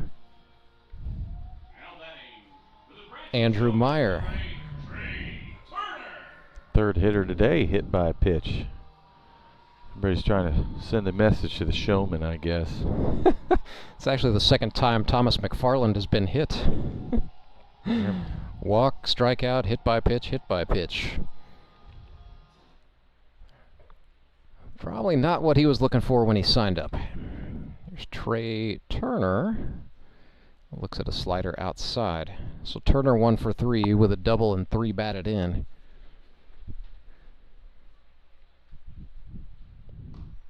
Yeah, he got hit by pitch twice today, and then Leggett got hit by pitch, and some of the Locos, I think they're clean across the board with being hit by pitch. Turner turned on that one. It's in the air to left, but back to get that is Jayson Rose on the run. So got moves going on all around the infield, and it spilled into the outfield for Republic. So yeah, they're using Kaufman in right now.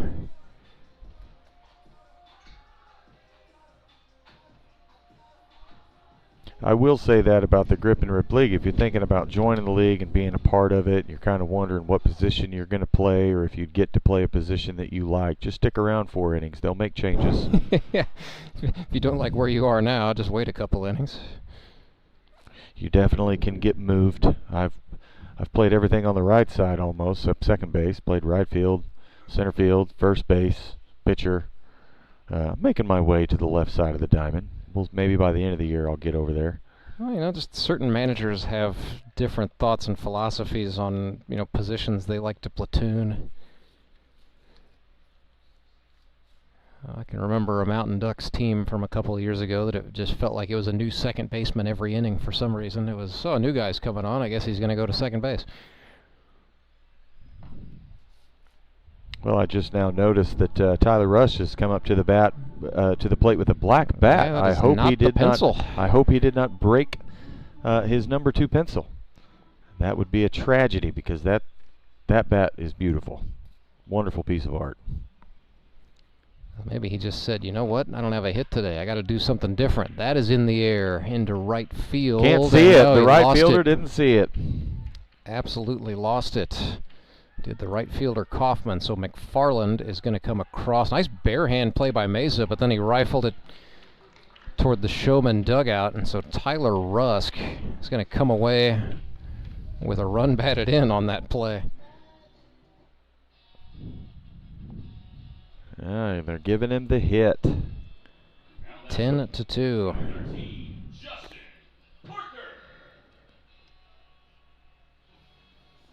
I'm not sure what happened to the right fielder. That's Kaufman. Well, the ball was hit, and as it was going back kind of routine on a infield fly ball to the second baseman. As Parker kind of flew out there to the second baseman. Yep. Right before there, Rush, he hit the long drive out to right center field, and about halfway through, I just happened to bring my eyes down to the right fielder, and he's got his hands out like I can't see it, but he saw the immediate trajectory of the ball and somehow lost it. Just went over his head, and that allowed Rush to make it all the way to third. So that's where he is for Toby Yorks, who smacks one foul. Now the Locos with a lefty Scott Wilson in the pen. Branson has Justin Loudon up getting loose. So they have to bring on somebody. Looks like it'll be Fruit Snacks Loudon in the 6th. But I forgot. How do you forget that? Here, I know. Fruit Snacks. 1-1 to the Splash Man. Fights it off. That was a great fight there. Jayson Rose is back. He's not going to get there. So Toby Yorks bloops one in to score Tyler Rusk. And then Yorks will stand up. It's an RBI double for him. So Toby, look out, 3 for 4 on the day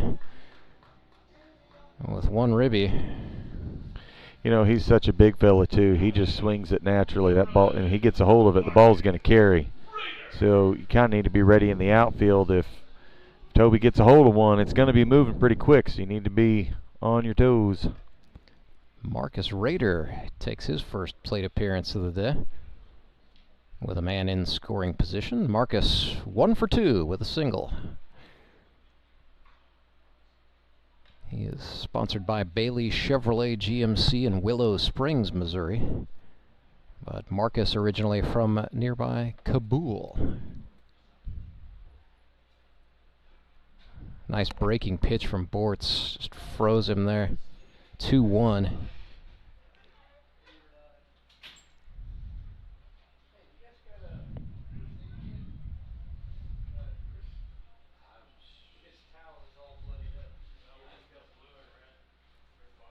Two-one pitch, swung on, chased. We're back even 2-2.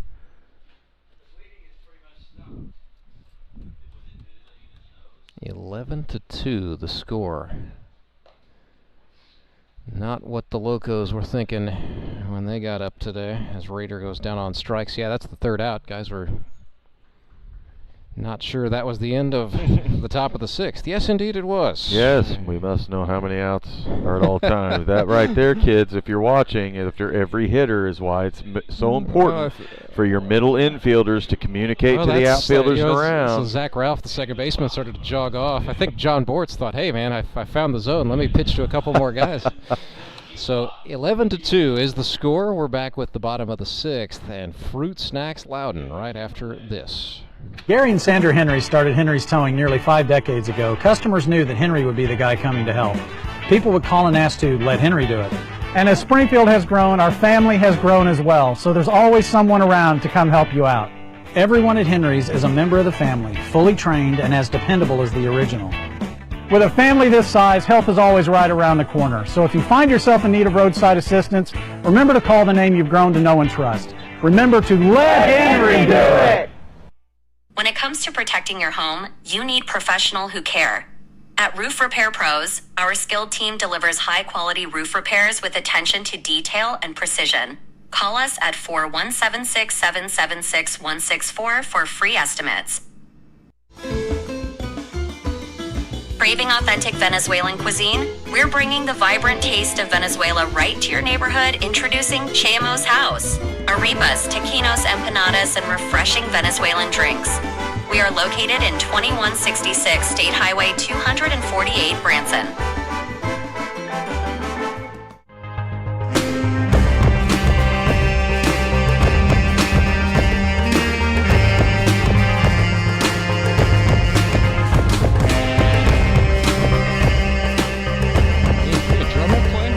Oh, maybe. I would never put me behind a drum set, but I can do a little index finger rhythm keeping on a desk. All right. Hey, man, I wasn't really, Justin Loudon usually comes up to something a little hard rock, but here on the broadcast we brought him in with a little too much saxophone there, probably. Justin Loudon on for the Branson Showmen. His task here is to protect an 11-2 advantage. So Snacks Loudon's had a... Oh, go ahead, Clay. Well, I was going to say, this looks familiar because 2 weeks ago I think that was the exact same thing. Yep. He was brought in with an 11-0 lead. Yeah, and it was it against the Locos 2 weeks ago? No, that would have been, they played the Mountain Ducks on the 18th. The Metropolitans on the 25th, right. And that was a rough go. 1 1/3, 5 earned, no hits, 5 walks and a hit by pitch.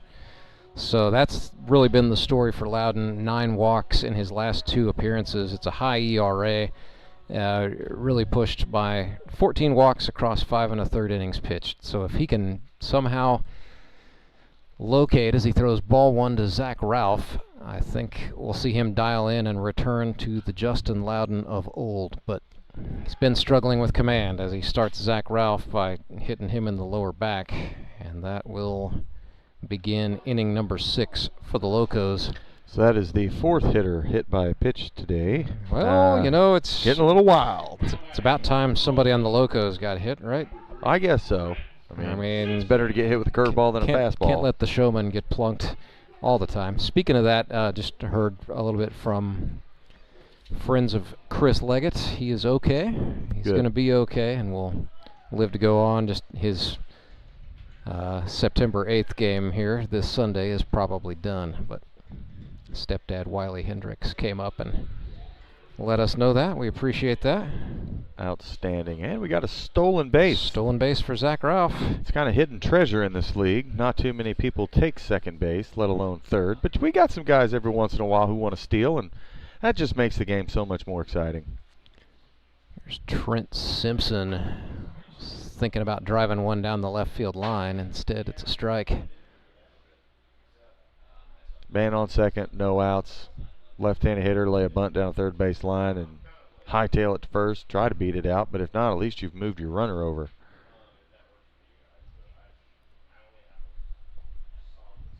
Trent watches a slider go down. It's 2-1. Coming up today at 3, Springfield Metropolitans, Moon City Mavericks. Somebody's got to win that game. Heck, it's going to be a pivotal turning point for both clubs, who are winless coming into the day. Somebody's going to get a big old momentum grab, and somebody else is going to have some soul searching to do. 2-2. Of course, both the Mets and the Mavericks are rubbing their hands together at the thought of the Locos losing their undefeated status in the GRBL North.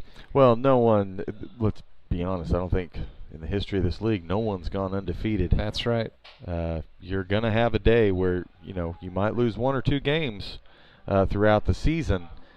But right now, there's no more excitement than knowing that the undefeated team finally loses. And it happens every year, you know. It's got to happen at some point.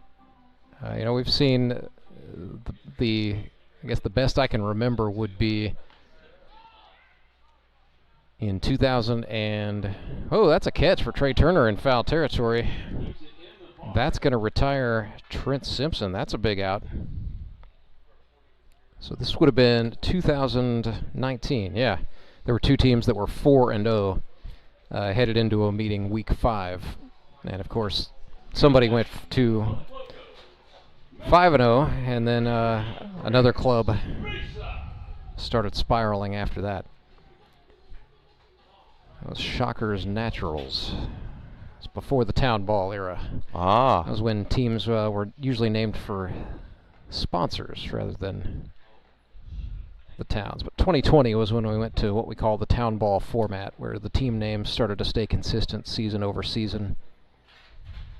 Worked really hard on 6 good names and logos that we really like. Oh my gosh, double play as Chris Mesa lined one into the glove. That's about as easy as a double play as you will ever see made. Second baseman. Yep, Marcus Rader made that. Yeah, Marcus Rader. Stand over, second base, holding the runner on, or at least trying to jockey him back a little bit, and then a line drive right to him, 2 feet off the bag. He just catches it, steps over, and backdoor the runner on second base to be able to step on the bag and get him out. That is, that's a gift. So John Bortz ends up facing the minimum. We will come back to bring you the stretch inning right after this. You're watching Grip and Rip Baseball live and free on YouTube. I'm Nicole Cartmel with the Bank of Missouri. Whether you're looking to pay bills or make a big purchase, sometimes you need cash quickly to take that next step. A consumer loan might be a perfect option to help you live well, bank well. Sonia McClendon, one of our branch managers, is here to explain. Thank you, Nicole. We provide personal consumer loans for almost any purpose, from building your credit to financing that new car. We offer competitive rates and decisions are made locally so we can get you the money that you need quickly. But what makes our consumer loans unique is that personal touch. For example, I recently worked with a customer to secure a loan for a horse trailer. He could have went elsewhere, but he chose to work with his bank because of that personal relationship that we've built with him. Being able to work with your personal banker that you know and trust makes a big difference. That's right, because we work with our customers to help them live well, bank well. Get started at bankofmissouri.com.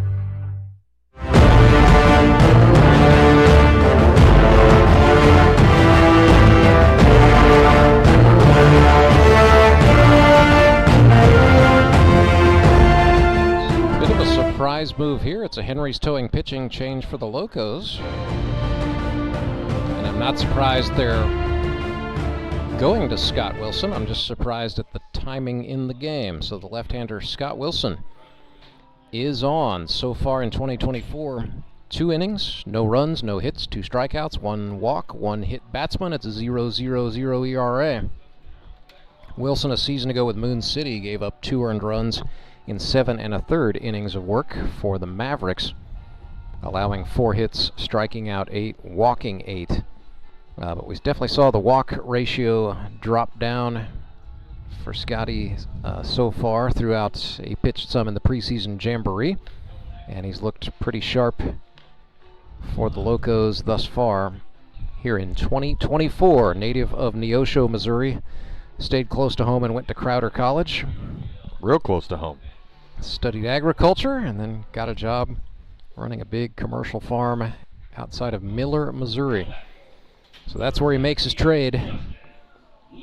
He's going to face Justin Fruit Snacks Loudon here in the 7th. Loudon in the pitcher spot in the order. I don't laugh at people. I laugh with people. Oh, no. When I hear the nickname Fruit Snacks, I can't help but giggle every single time. And Loudon laughs with it, too. He's definitely leaned into the alias. It's kind of become his thing. Were you ever given a nickname? No, not really. One that we can say on the air? No. Not really. I don't know. No, that's all right. Weirdly, people don't, you know, I think it's part of it is just like having a slightly weird first name. Like once people learn it, they just stick with that. So just Rance. That's up the middle. Fruit Snacks. He's probably going to give Andrew Meyer a little tasty treat over there at first base as he is on.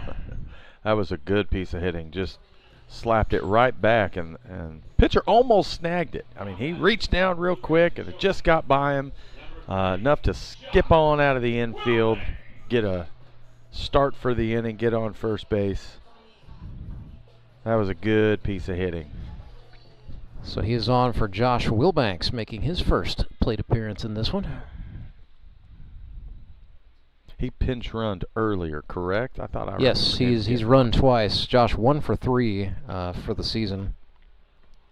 Base hit was an infield single off Clay Murphy, but it's a well-hit line drive in the history books, of course. Saw Josh before the game. He said, "Hey, how you doing?" I said, "Doing good. Good day for you to hit one off the wall." He said, "I got to get one off the infield first." I said, "Hey, you know, one thing at a time." Last week it was the infield. This week it's the grass. And that passed ball off of Collison's mitts will allow Loudon to motor up into scoring position for Wilbanks.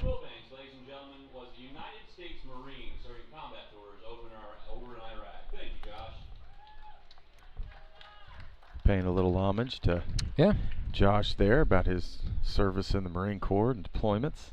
It's always good to see the audience and the crowd give him a good hand of some love and support as he just misses a I was going to say, fastball. Scott Wilson showed his appreciation by almost taking his shins. But yeah, Josh Wilbanks, native of Douglasville, Texas, served a couple of combat tours in Iraq. I don't think he's worried about getting hit by a pitch. He probably just doesn't want anything to have to feel tomorrow. Josh is tough as all get out as he swung and chased one on the outer half there. That brings us full. Kind of a lighter crowd today. A lot of space out there, but they're starting to pile up under the canopies. That's usually how it goes here. Got to find the shade.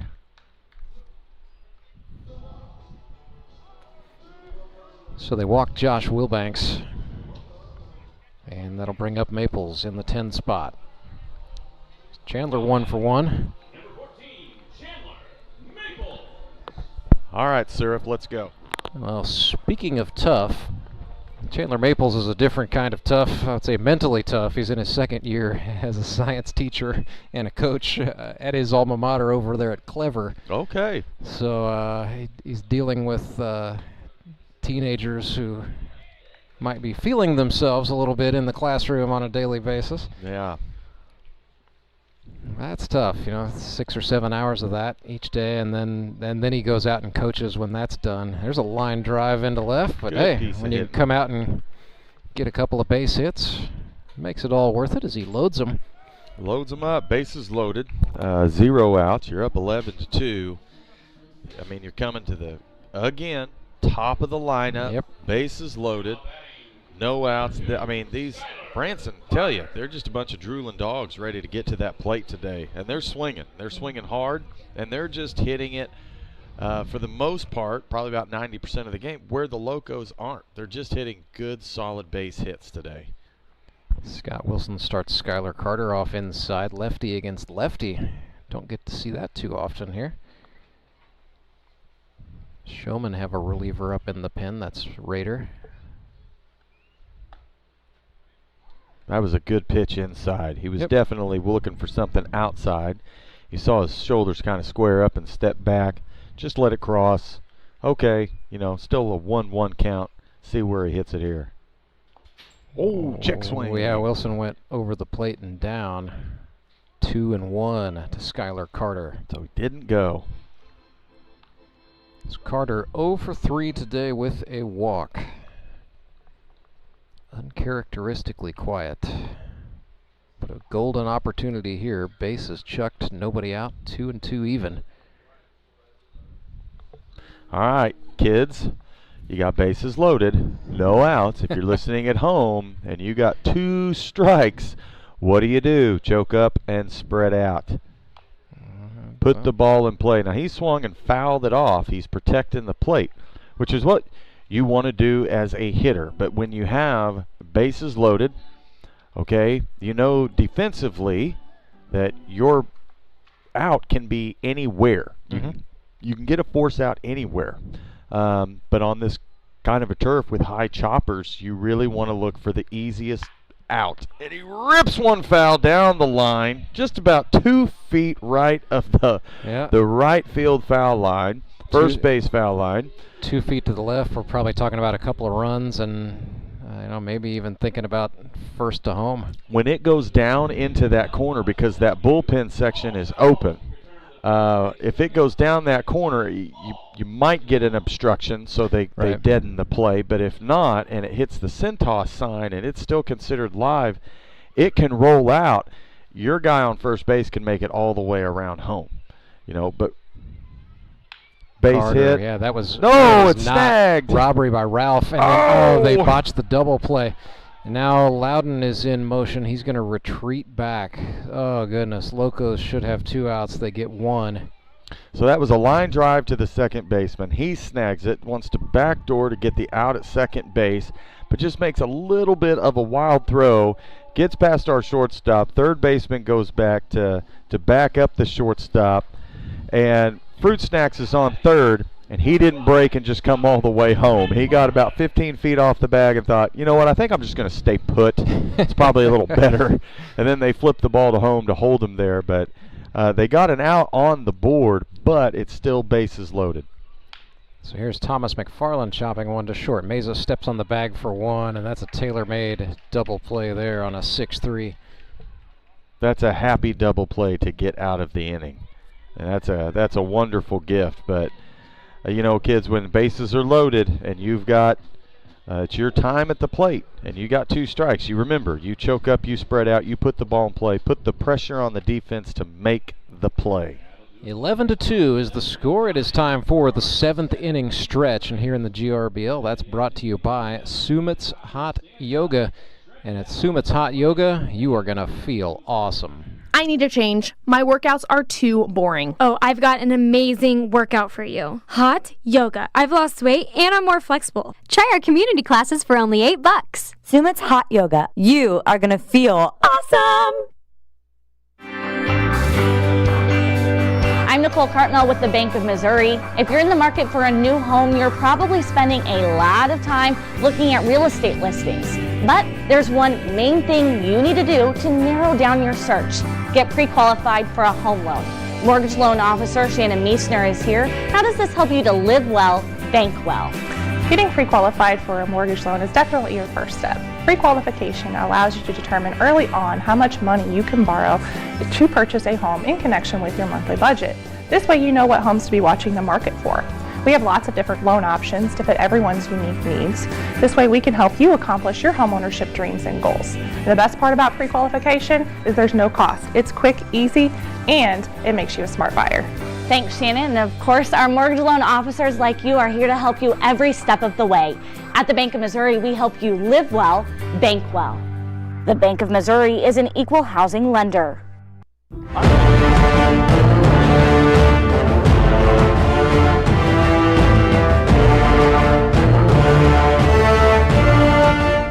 New pitcher for the Branson Showmen. It is another Henry's Towing pitching change. They call on the righty out of Cabool, Missouri, Marcus Rader.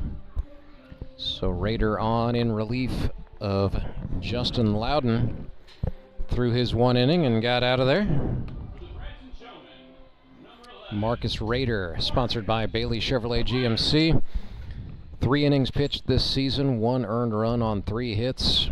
Has a pretty efficient pitch count, throws about 12 per inning, and that's it. You know, even in the inning where he gave up a run earlier this year. So Marcus Rader tends to work well, tends to just serve up good blend of grounders and flies, lets his defense do the work. I've been, small sample size, but I've been pretty impressed with him thus far. Well, he's definitely a strike thrower, which is what you got to be. I mean, let the guys hit. We call it the grip and rip league for a reason. Put it over the plate.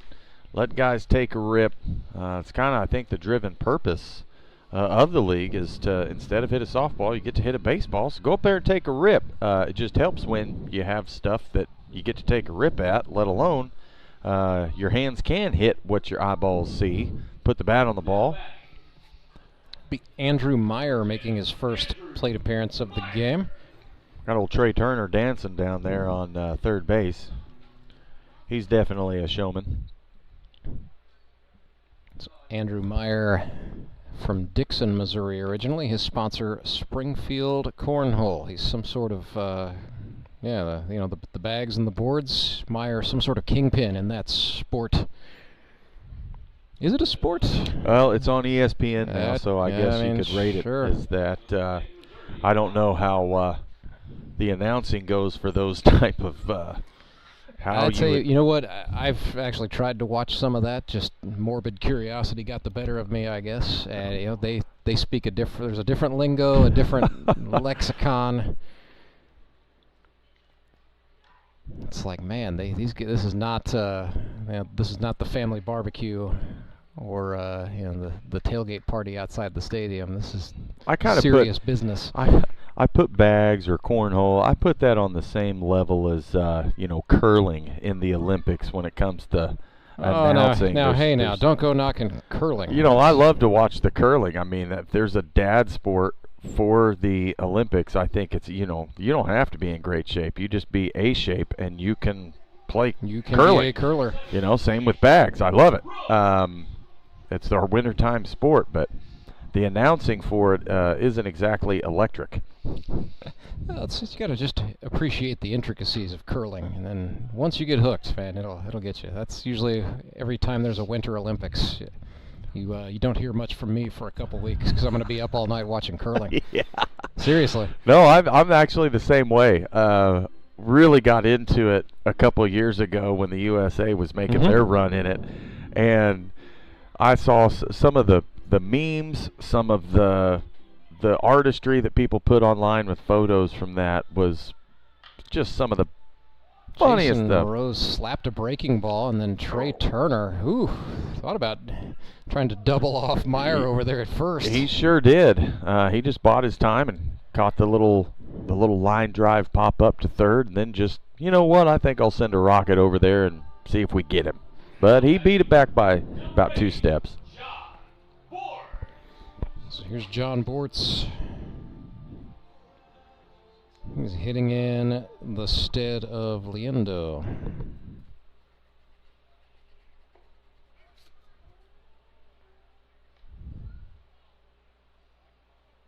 Runner on first, 1 out. Locos are trailing by 9 runs here in the bottom of the 7th, and there's a high pop fly to left center field, and it's rounded off for 2. So now the Showmen got 2 down. Locos are coming up.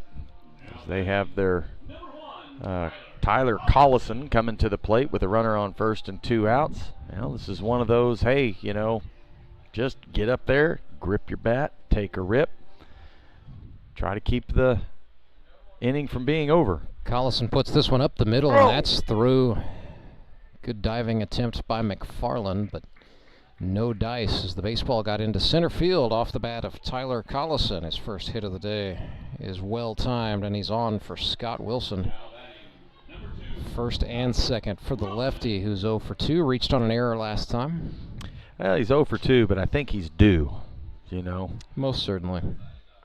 And the last 2 at-bats that he had, he was facing Abma. So he might feel like, hey, I might, maybe since it's not Abma, feel like I have a chance in this at-bat. The velocity and the weight of the ball is definitely going to be down, but man, Marcus Rader locating well is, yeah, a little bit of a jam on that, but Trey Turner hangs on, still hanging on, still showing that he's got the ball. He's a character. Trey, you don't have to keep selling it to us that hard. We believe you. You got the out.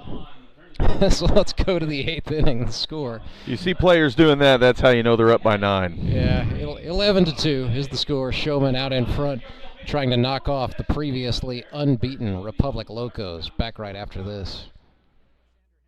Henry's towing nearly 5 decades ago, customers knew that Henry would be the guy coming to help. People would call and ask to let Henry do it. And as Springfield has grown, our family has grown as well, so there's always someone around to come help you out. Everyone at Henry's is a member of the family, fully trained and as dependable as the original. With a family this size, help is always right around the corner. So if you find yourself in need of roadside assistance, remember to call the name you've grown to know and trust. Remember to let Henry do it! Do you ever wake up and feel like you're already out of energy? I haven't felt that way since I started doing yoga. You do yoga? Every morning. Best change I've ever made. Try our community classes for only $8. Sumit's hot yoga. You are going to feel awesome!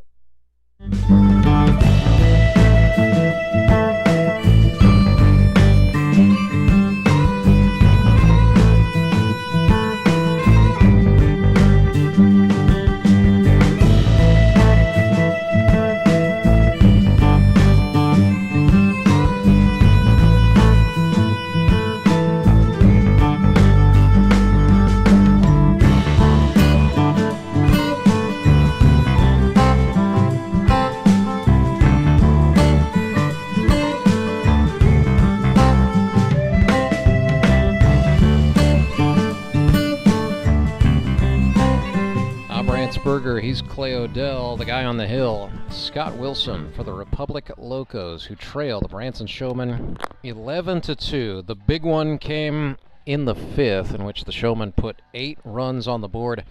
They scratched a couple more across in the 6th, taking advantage of RBI doubles off the bats of Tyler Rusk and Toby Yorks. But, you know, Clay, this has really been a game where we've seen production really 1 through 10 in the lineup for this Branson club. They came in, you know, clearly not giving a hoot or a holler that Republic was unbeaten before this one started. You know, they scratched a run across on an error in the 1st and then blasted it wide open in the 5th.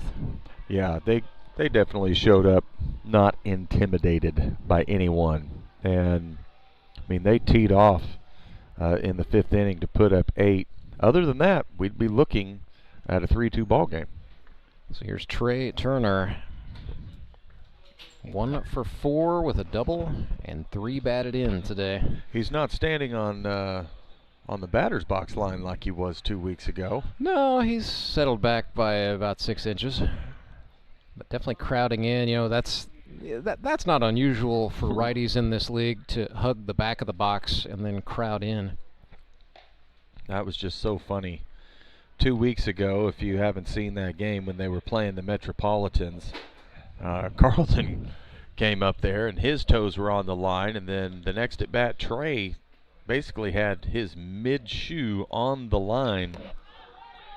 3-0 pitch, the light was green, and the ball is up. The ball is still up, and then the ball falls into the glove of the first baseman, Meyer. A lot of hang time on it, but allowed out.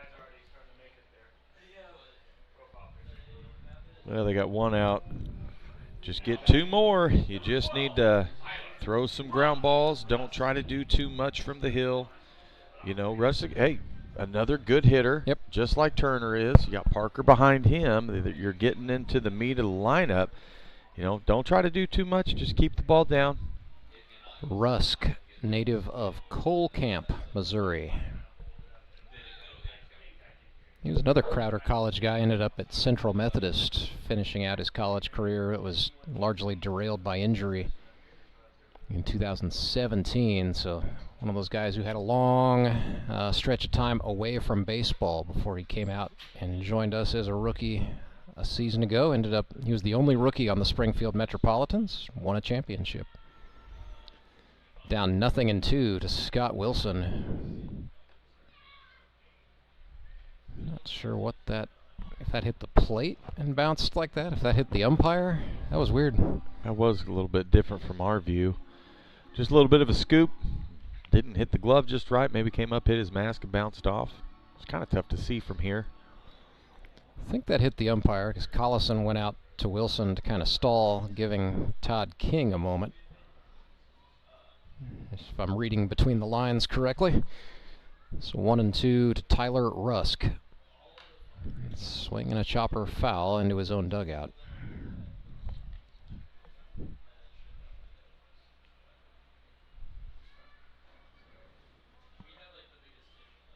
T. Rusk, 12 hits as a rookie with the Mets. Little inside outer, right side. Oh, goodness. Locos don't come up with it. That'll be an error charge to the second baseman, Zach Ralph. Now you got to start not getting into your head as a pitcher. You throw an easy ground ball right there, and it gets fumbled. That could be 2 outs right there. And now that it's still 1 with a runner on first, you're got to hold somebody on, and you're still dealing with the 5-hole. Don't get in your head. Just relax, still throw pitches. As 11 hits for the Showmen to the Locos 4. 4 errors by the Locos to the Showmen's 1. And that, kids, is why those numbers are usually placed on the scoreboard at just about every park in America. They're definitely telling the story on this one. Oh, goodness, a pickoff. Backdoor picked him at first base. He is out. He knew it, too. He didn't even try to argue. He got a couple strides past first base. He knew what the call was going to be. And he just takes his nice little jog back to the dugout as the rest of the dugout looks the other way as he enters. It'll be a lonely dugout for Tyler Rusk for a moment. 2 gone. It's a 1-2 count to Justin Parker. Hey, good news is, though, the error, you're able to make up for it and get the out, so you're where you want to be with 2 outs, nobody on, and you're facing the 5-hole hitter here, and Parker, and just relax. You got 2 strikes on him. Just keep it low and throw a ground ball. 2-2 pitch to the car salesman, Justin Parker. Swing and a 3-hopper to short. Mesa up with it. Throw across in time. And so the Locos end up getting out of the inning, helping out their mound man, Scott Wilson, a little bit in the process. 11-2 is the score. Showmen out in front. The Railmen are running out of chances. Nicole Cartmell with the Bank of Missouri. If you're in the market for a new home, you're probably spending a lot of time looking at real estate listings. But there's one main thing you need to do to narrow down your search. Get pre-qualified for a home loan.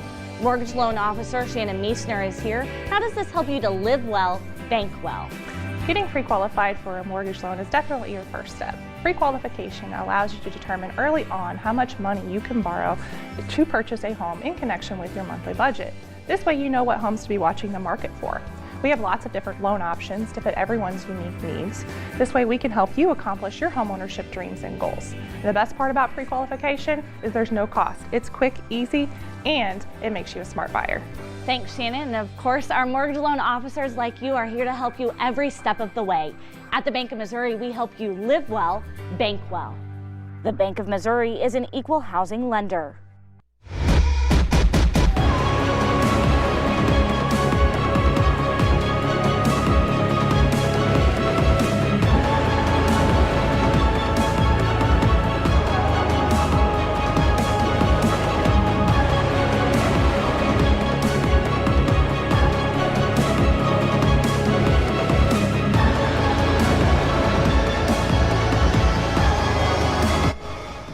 Raider back to work for the Branson Showmen, protecting an 11-2 advantage. Locos gonna send up, let's see, where are we? Don't tell me. Caleb Kaufman, Johnny Ryan, and then they'll go back to the top of the order.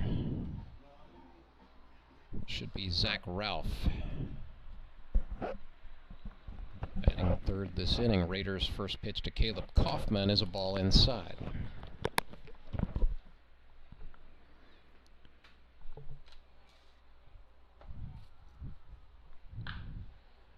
That ball pulled foul down the left field line. That's going to carry him back onto the playing surface to give us a slight pause in the action.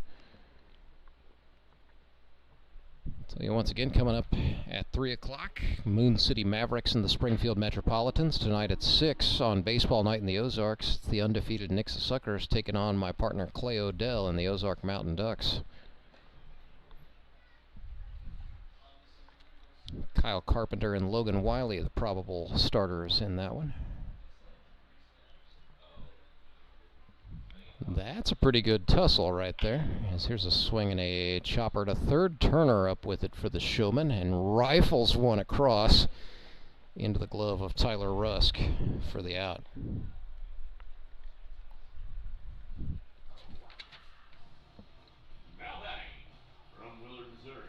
It's going to be Ryan Cram and Cole Hazelhorst starting pitchers for the next game between the Mavericks and the Mets. Good matchups all around as Johnny Lee Ryan swings, fouls it off of himself. You know, it's hard to believe, Clay, looking back with the first 4 innings, we really did have a pitcher's duel in this one between Jayson Rose and Tyler Abma. And then the Showmen put the crooked number up when the Locos went to the pen. Well, that's all it takes is 1 inning. As soon as they got to the pen, they put up 8. If you're not looking... If you take the 8 runs out of the equation for the box score, you're looking at a 1-run ball game. And when you strikes him out there on a looking curveball looking, the thing about baseball at the end of the day, when you look at the final box score, most of the time, I'd say 99% of the time, it comes down to there's 1 inning where one team has 1 big inning, like the 8 runs we see in this game in the 8th. If you can cut those innings out of a ball game, you're always, it's going to be within a 1-2 run leader trail. I think that rule of thumb tends to be just exceptionally modified in this league, and it's, I've been out here since 2018 and have definitely noticed that. It's just, you'll have a tight game, and then all of a sudden one team just explodes. And then you'll either have what we've had today, where the score stays like that, 11-2, or the other team will punch back, like we saw week 1 when Mavericks Mountain Ducks ended up being a 10-9 ball game. Zach Ralph chops one, Raider off the mound, fields it cleanly, underhands it to Rusk, and that is out number 3. So we will head to the commercial-free ninth inning. We'll say a big thank you to our friends at Central Bank of the Ozarks, and we'll also say a big thank you to Tolbert Beetle, longtime supporters of Grip and Rip Baseball. I'm William Beetle of Tolbert Beetle. Why would you call anyone else after a car accident? Tolbert Beetle has been right here in Missouri for decades. We know the local courts, and we know how to fight. You don't pay us a penny unless we win money for you. And we're not satisfied until we secure the largest settlement possible. With millions of dollars recovered, you know who to call. Tolbert Beetle, when you need justice.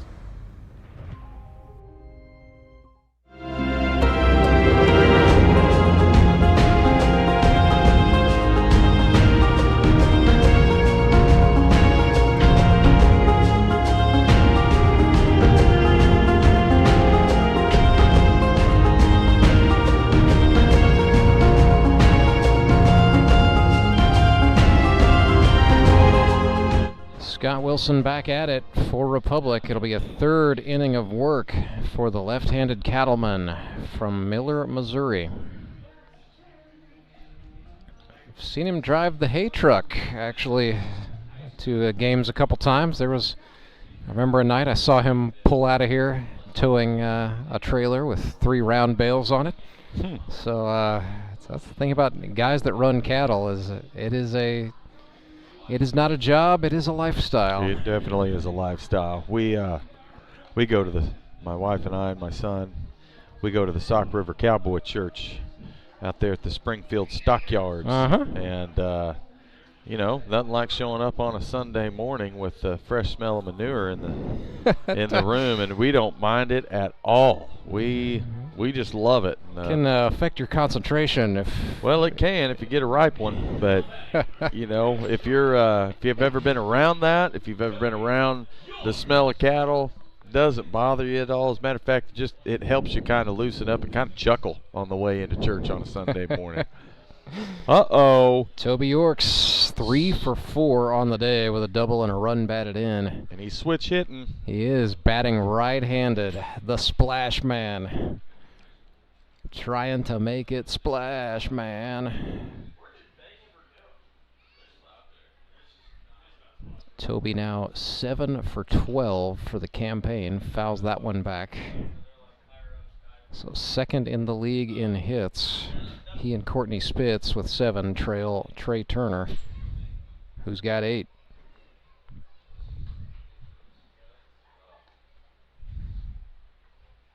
Good incentive for you, Clay. You can go 7 for 8 today and then be right in the mix yourself. Man, I'd be lucky if I do anything today. We were actually talking about that the other night. The difference is in the view over at Meador Park compared to out here. And the evening game, when the sun starts to go down and the sky starts to turn, it does become, I'm 40. My eyes are not what they used to be. It gets a little bit more difficult for me to pick that ball out of the sky and put a bat on it. Toby Yorks looked at a strike there. That may have been the one to hit, but instead he's 3-2. First time he's, so go ahead. I was just going to say, I think that if my team gets anything out of me, they should look strictly defensive. Toby chopped that one to the third baseman. Kaufman able to get the throw over to Meyer in time for the out. Here's Marcus Rader. Reminds me of a few years back, Josh Wilbanks just sort of came back off the Labor Day break and then went on this hot streak. He was hitting, and I just said, man, Josh, what did you do over Labor Day? And he said, I got LASIK. Oh, yeah. So he had corrective surgery for his vision. He said, I can actually see the baseball when I go up there now. So there you go. It's a hot streak. Yeah, I don't ever plan on doing that. Marcus Rader lifts that one. Loud strike, foul ball down the left field line. Well out of play on the grassy berm. Big open spaces now. Kids can take a nice run in the grass to go get that 50-cent foul ball. A little bit of a different feel out here at Ozark Mountain Sports Complex. Rader fouled that one down and maybe off his own leg. So he's in the hole here, 0-2.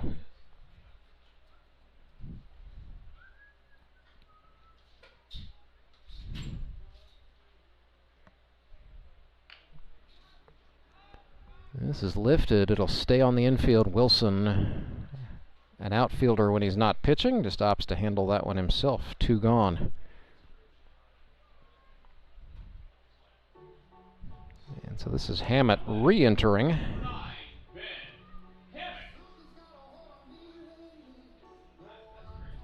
So Hammett is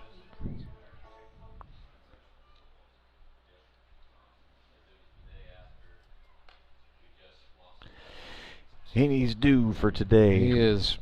I was going to say, yeah, I know he's 0 for something on the day. 0 for 2.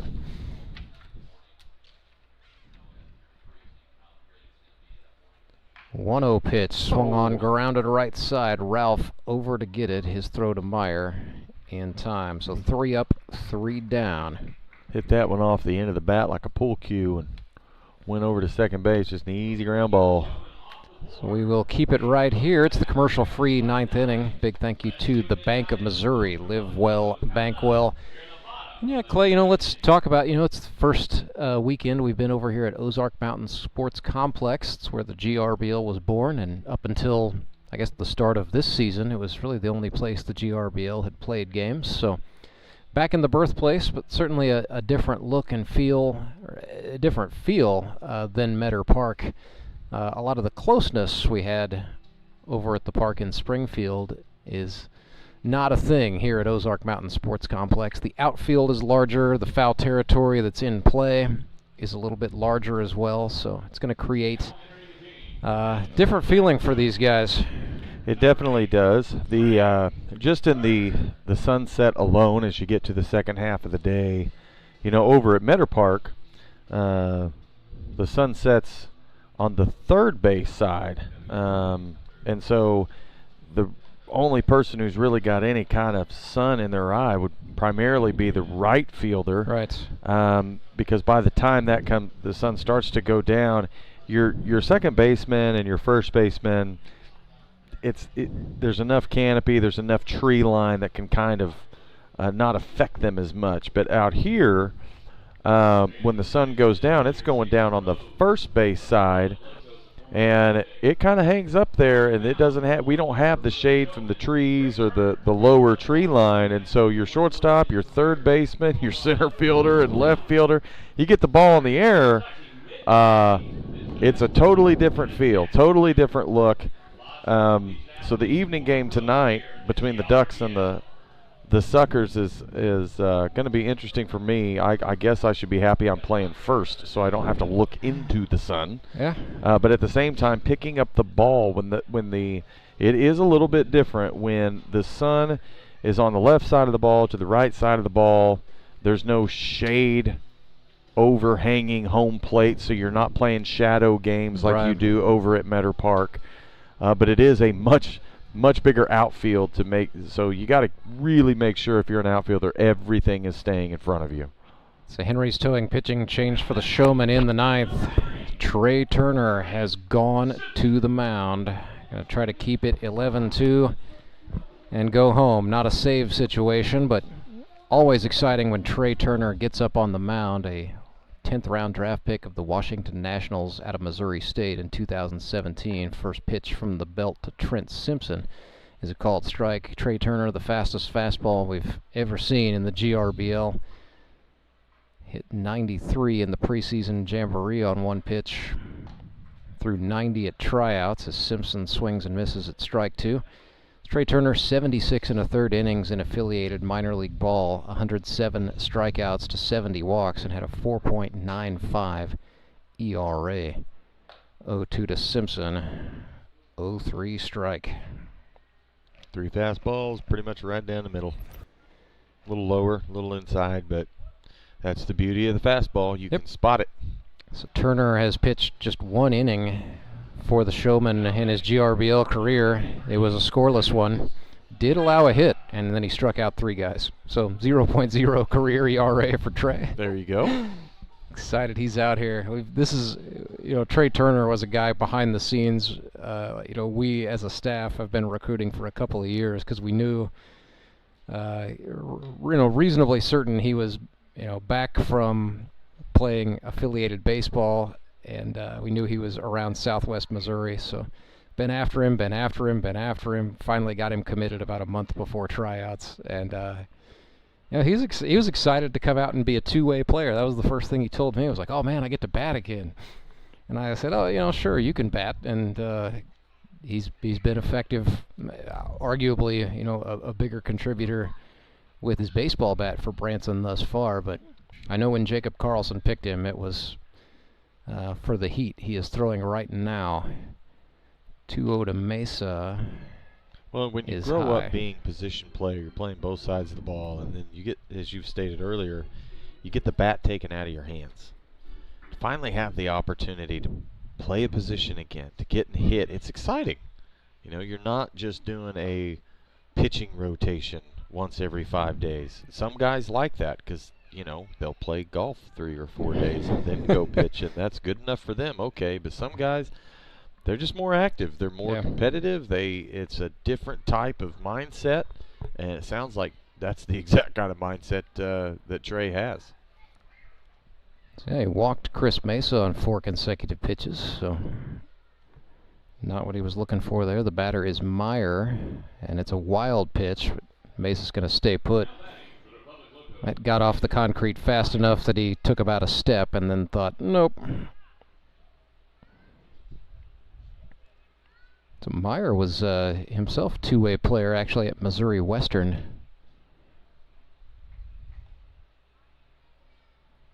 Pitched a total of 90 innings as a college athlete.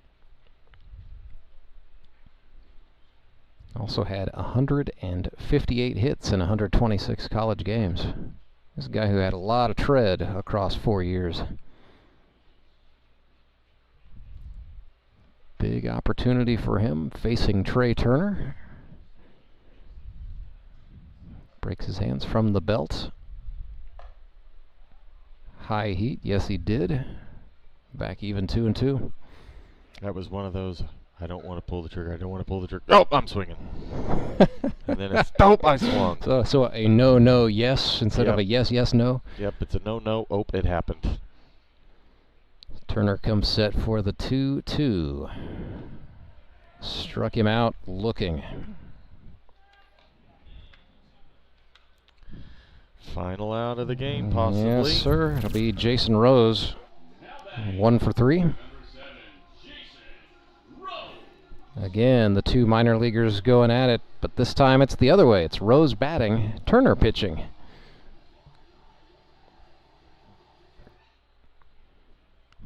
Well, Trey Turner grounded out to short when he faced Rose. I'm sure he'd like to return the favor here as there's a called strike on a slider. Deciding to go a little backwards pitching on Rose here. Don't see that much from Turner. It's been all gas, no brakes up until that. 2 breaking balls in a row, 1 for strike, 1 for ball. You see a pitcher who throws pretty hard like that, and that's how he leads you off. I'm going to use that as a hitter to my full advantage. And that was a fastball swung on, fouled back. That could have just been the catcher, Alex Bird, saying, hey, come on, man, I'm tired of the heaters. It could have been. We can give the benefit of the doubt. But in this league, if you're throwing as hard as Trey Turner, you don't really need to spend a whole lot of time throwing breaking balls. You just need to spot your fastball. 1-2, Rose checked it. Mesa's going to take off. That one's off the concrete. And whew, nice job by Thomas McFarland to prevent a real catastrophe there. Nonetheless, Mesa will advance into scoring position on the wild one. And Turner doesn't need to do anything to overpower. He's got good mechanics, and he's already strong enough to throw the ball hard. If he just focuses on stepping to the plate on that turf, which is different than dirt, obviously throwing, and just make sure he follows through, he's going to throw what he wants, where he wants. That was another slider, it looked like. Got his hot shot. Loudon up with it. He won't get the throw in time, and then he threw it away. So the double whammy. Mesa rounding third and heading for home. He will score. Going E5, 11-3 is now the advantage for the Showmen.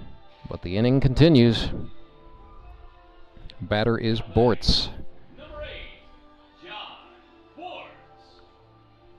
Walking up to a little bit of Forever Young by Alphaville, as popularized in the film Napoleon Dynamite.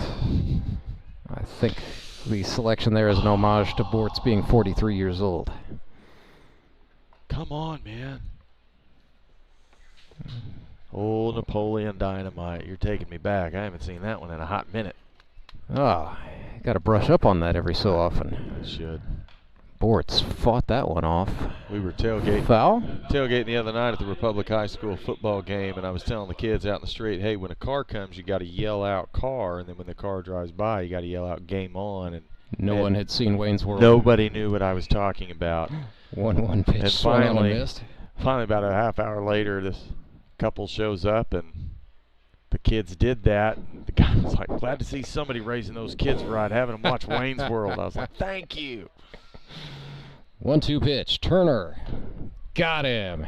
And the Republic Locos are undefeated no more. That is now 3 consecutive victories for the Branson Showmen. They win this one 11-3. Trey Turner gets 3 strikeouts in the 9th, 6 Ks for him in his GRBL career. Well, golly, when you get that level of production, who are we going to pick for our Elite Promotions Elite Performer of the game? I go Red Poseidon. I think that's what we got to do. Today. 3 for 5 with an RBI double. Yes, indeed. Red Poseidon. Toby Yorks is our Elite Promotions Elite Performer of the game. It's an even-numbered year, like I said. Toby is back, very clearly feeling good and hitting well. So Toby Yorks, our Elite Promotions Elite Performer of the game. Showmen jump to 3-1. Locos fall to 3-1, and at least for the moment, still have a 3-game advantage in the GRBL North. That's going to fall to a 2-game advantage when the day is done, because either the Metropolitans or the Mavericks are going to get a win. That game coming up here in just a few moments.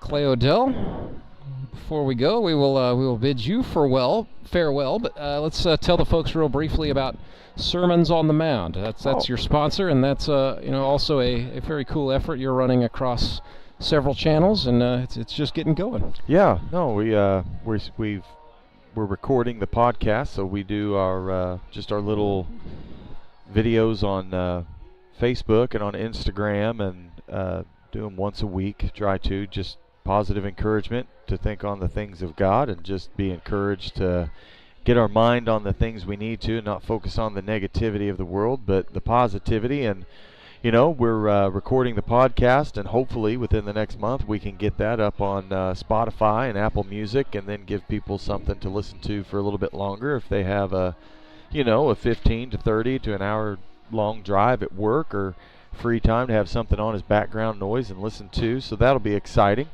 But it's just all we try to do is use baseball to help connect people to Jesus. That's what we do. So it's a great thing. It's a great ministry, and been really getting a lot of positive feedback. And I'm just glad that we can be some source of encouragement to people in a world that is like today. So. Yeah. No, I've been enjoying it. I've been checking it out. I just switched jobs a couple of weeks ago, so usually Friday around the midday break, I've got a chance to check out Sermons on the Mound. So yeah. Do that. I always like to see where you are. You've been on a hot streak of going out to your donkey barn lately. So yeah. It's like where is Clay? What kind of get-up is he wearing? And then what's he going to make me think about today? So I've been enjoying it. Keep it up. No, I appreciate that. Thank you very much. We will see Clay Odell and the Ozark Mountain Ducks tonight at 6 as they take on the Nixa Suckers. Hey, you just saw an undefeated team get beaten, so there you go. There's the blueprint. The Ducks will fly tonight. So in the Flying V, yeah, and it's going to be a lot of fun. So we will say cheers to Clay Odell. Until next time, I'm going to take a quick time out, come back and try to chat things over with a couple of guys from the Branson Showmen. That is coming up in just a few minutes. Big thank you to the Bank of Missouri, sponsoring live streaming on the GRBL YouTube channel all season long. Bank of Missouri, live well, bank well. I'm Nicole Cartmel with the Bank of Missouri. Whether you're looking to pay bills or make a big purchase, sometimes you need cash quickly to take that next step. A consumer loan might be a perfect option to help you live well, bank well. Sonia McClendon, one of our branch managers, is here to explain. Thank you, Nicole. We provide personal consumer loans for almost any purpose, from building your credit to financing that new car. We offer competitive rates, and decisions are made locally so we can get you the money that you need quickly. But what makes our consumer loans unique is that personal touch. For example, I recently worked with a customer to secure a loan for a horse trailer. He could have went elsewhere, but he chose to work with his bank because of that personal relationship that we've built with him. Being able to work with your personal banker that you know and trust makes a big difference. That's right, because we work with our customers to help them live well, bank well. Get started at bankofmissouri.com.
Score, the Branson Showmen defeat the previously unbeaten Republic Locos, and look out, that is 3 wins in a row for the Showmen. That, my friends, is what's called a winning streak. We're with Tyler Abma and Toby Yorks for the Showmen, and Toby, let's start with that. A hot streak, and I think it is safe to say after the toe stubbing against the Nixa Suckers to start the season, you guys have kind of figured out who you are and what you're about in pretty short order. Yeah.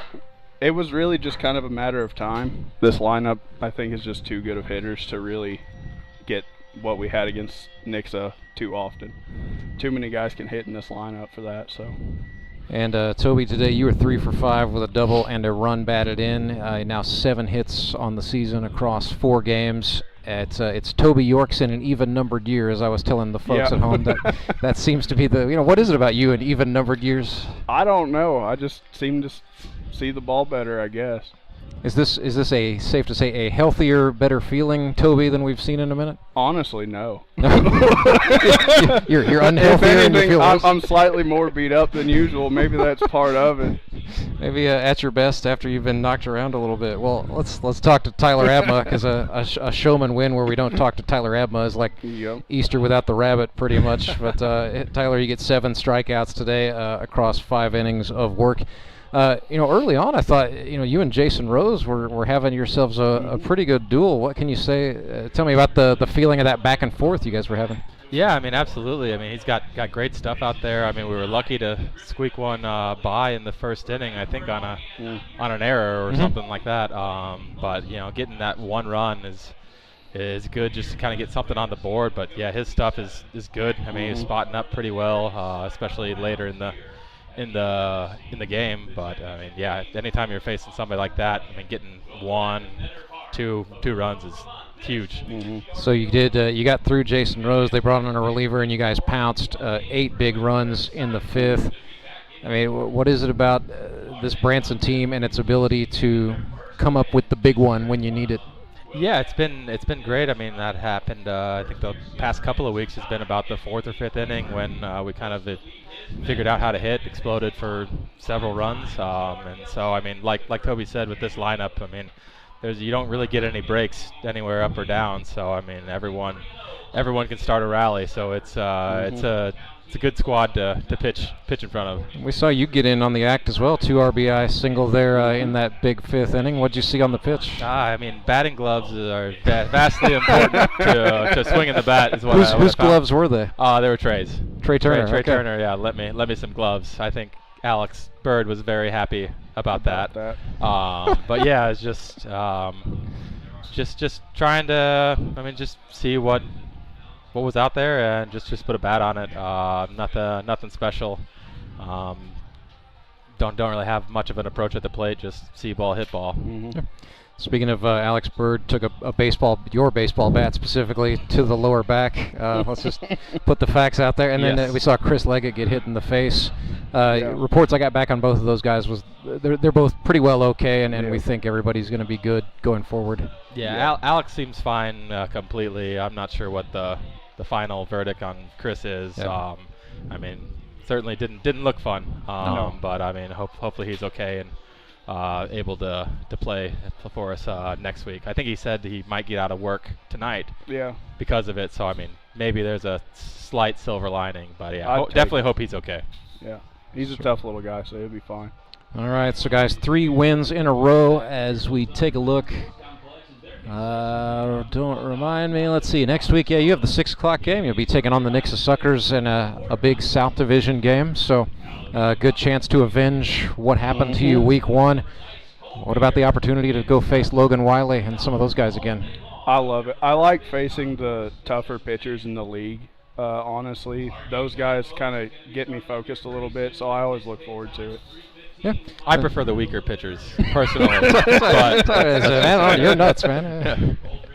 So, Toby, before we let you go, I wanted to ask about this blooming career you've got going in stand-up comedy. Yeah. You got any open mic appearances we need to know about coming up? Yeah, I'm at open mics on Sundays, some Mondays, and then Thursdays. Blue Room, Bugsy Malone's, and then Corner Pocket. So it's billiards. So is there any baseball in the routine, or what do you go to the well on? There's a few jokes. I will say it's not family friendly. That's good. It's important to know. But I do have some baseball jokes and about size and me being a larger individual. So that's a part of it. I saw a clip. And it was like. It was self-deprecating stuff, and I was like, well, I hope it's not just like 20 minutes of Toby making jokes about himself, man. No, Jeez. there is other stuff in there too. That's good. Okay. But so you're an all right guy, man. It's not actually poetry. It's just like no jokes. He's just kind of getting his thoughts and feelings out there. All the relatively family stuff is on Instagram at the moment, and there's only like 5 clips. So got to come live. That tells you. Yeah. So, well, Tyler, you see it in the dugout. Is Toby actually funny, or should he? Absolutely. I mean, thanks. I think so. We've had a lot of time to talk after. He's a pretty funny minutes. fella too. That's He's got good a to very say. Dry humor. Tyler had the second funniest thing I ever saw actually submitted on a sign-up form. You know, the fun fact about yourself, Mr. Abma. I don't know. Do you even remember this? No. Tyler Abma wrote that he solved a puzzle that was intended for ages 3 to 5, but it only took him 2 days. So nice. It's 3 to 5 years. 3 to 5 year puzzle. There you go. Done in just 2 days. Look at that. I botched the delivery on that. Overachiever. It's okay. Genius. Yeah, second funniest thing I ever saw behind a guy who told me he had hemorrhoids. That is a fun. So if you think about that, that's an overshare. Think about that, right? If he actually had hemorrhoids, dramatic overshare. Yes. If he didn't have hemorrhoids, it's like, who just says that to a stranger? That's an odd thing to throw out there. It was just nutty all around. Actually, either way, that's an odd thing to throw out there. I thought it was. That's why it's #1 all time. So yeah, that's fair. there you go. Something to shoot for season 10. Sounds good. You've got your assignment, but more pressingly, you get the Knicks and Suckers next Sunday on Baseball Night in the Ozarks, and we'll see you then. Right on. Absolutely. Looking forward to it. Toby Yorks, Tyler Abma, the Branson Showmen, 11-3 victors today over the Republic Locos. They win 3 in a row and improve to 3-1. That's going to chase us. We'll shut down this stream, come back and bring you the Springfield Metropolitans and the Moon City Mavericks right after this. But until then, for all those involved, I'm Rance Berger. Good afternoon from Ozark, Missouri.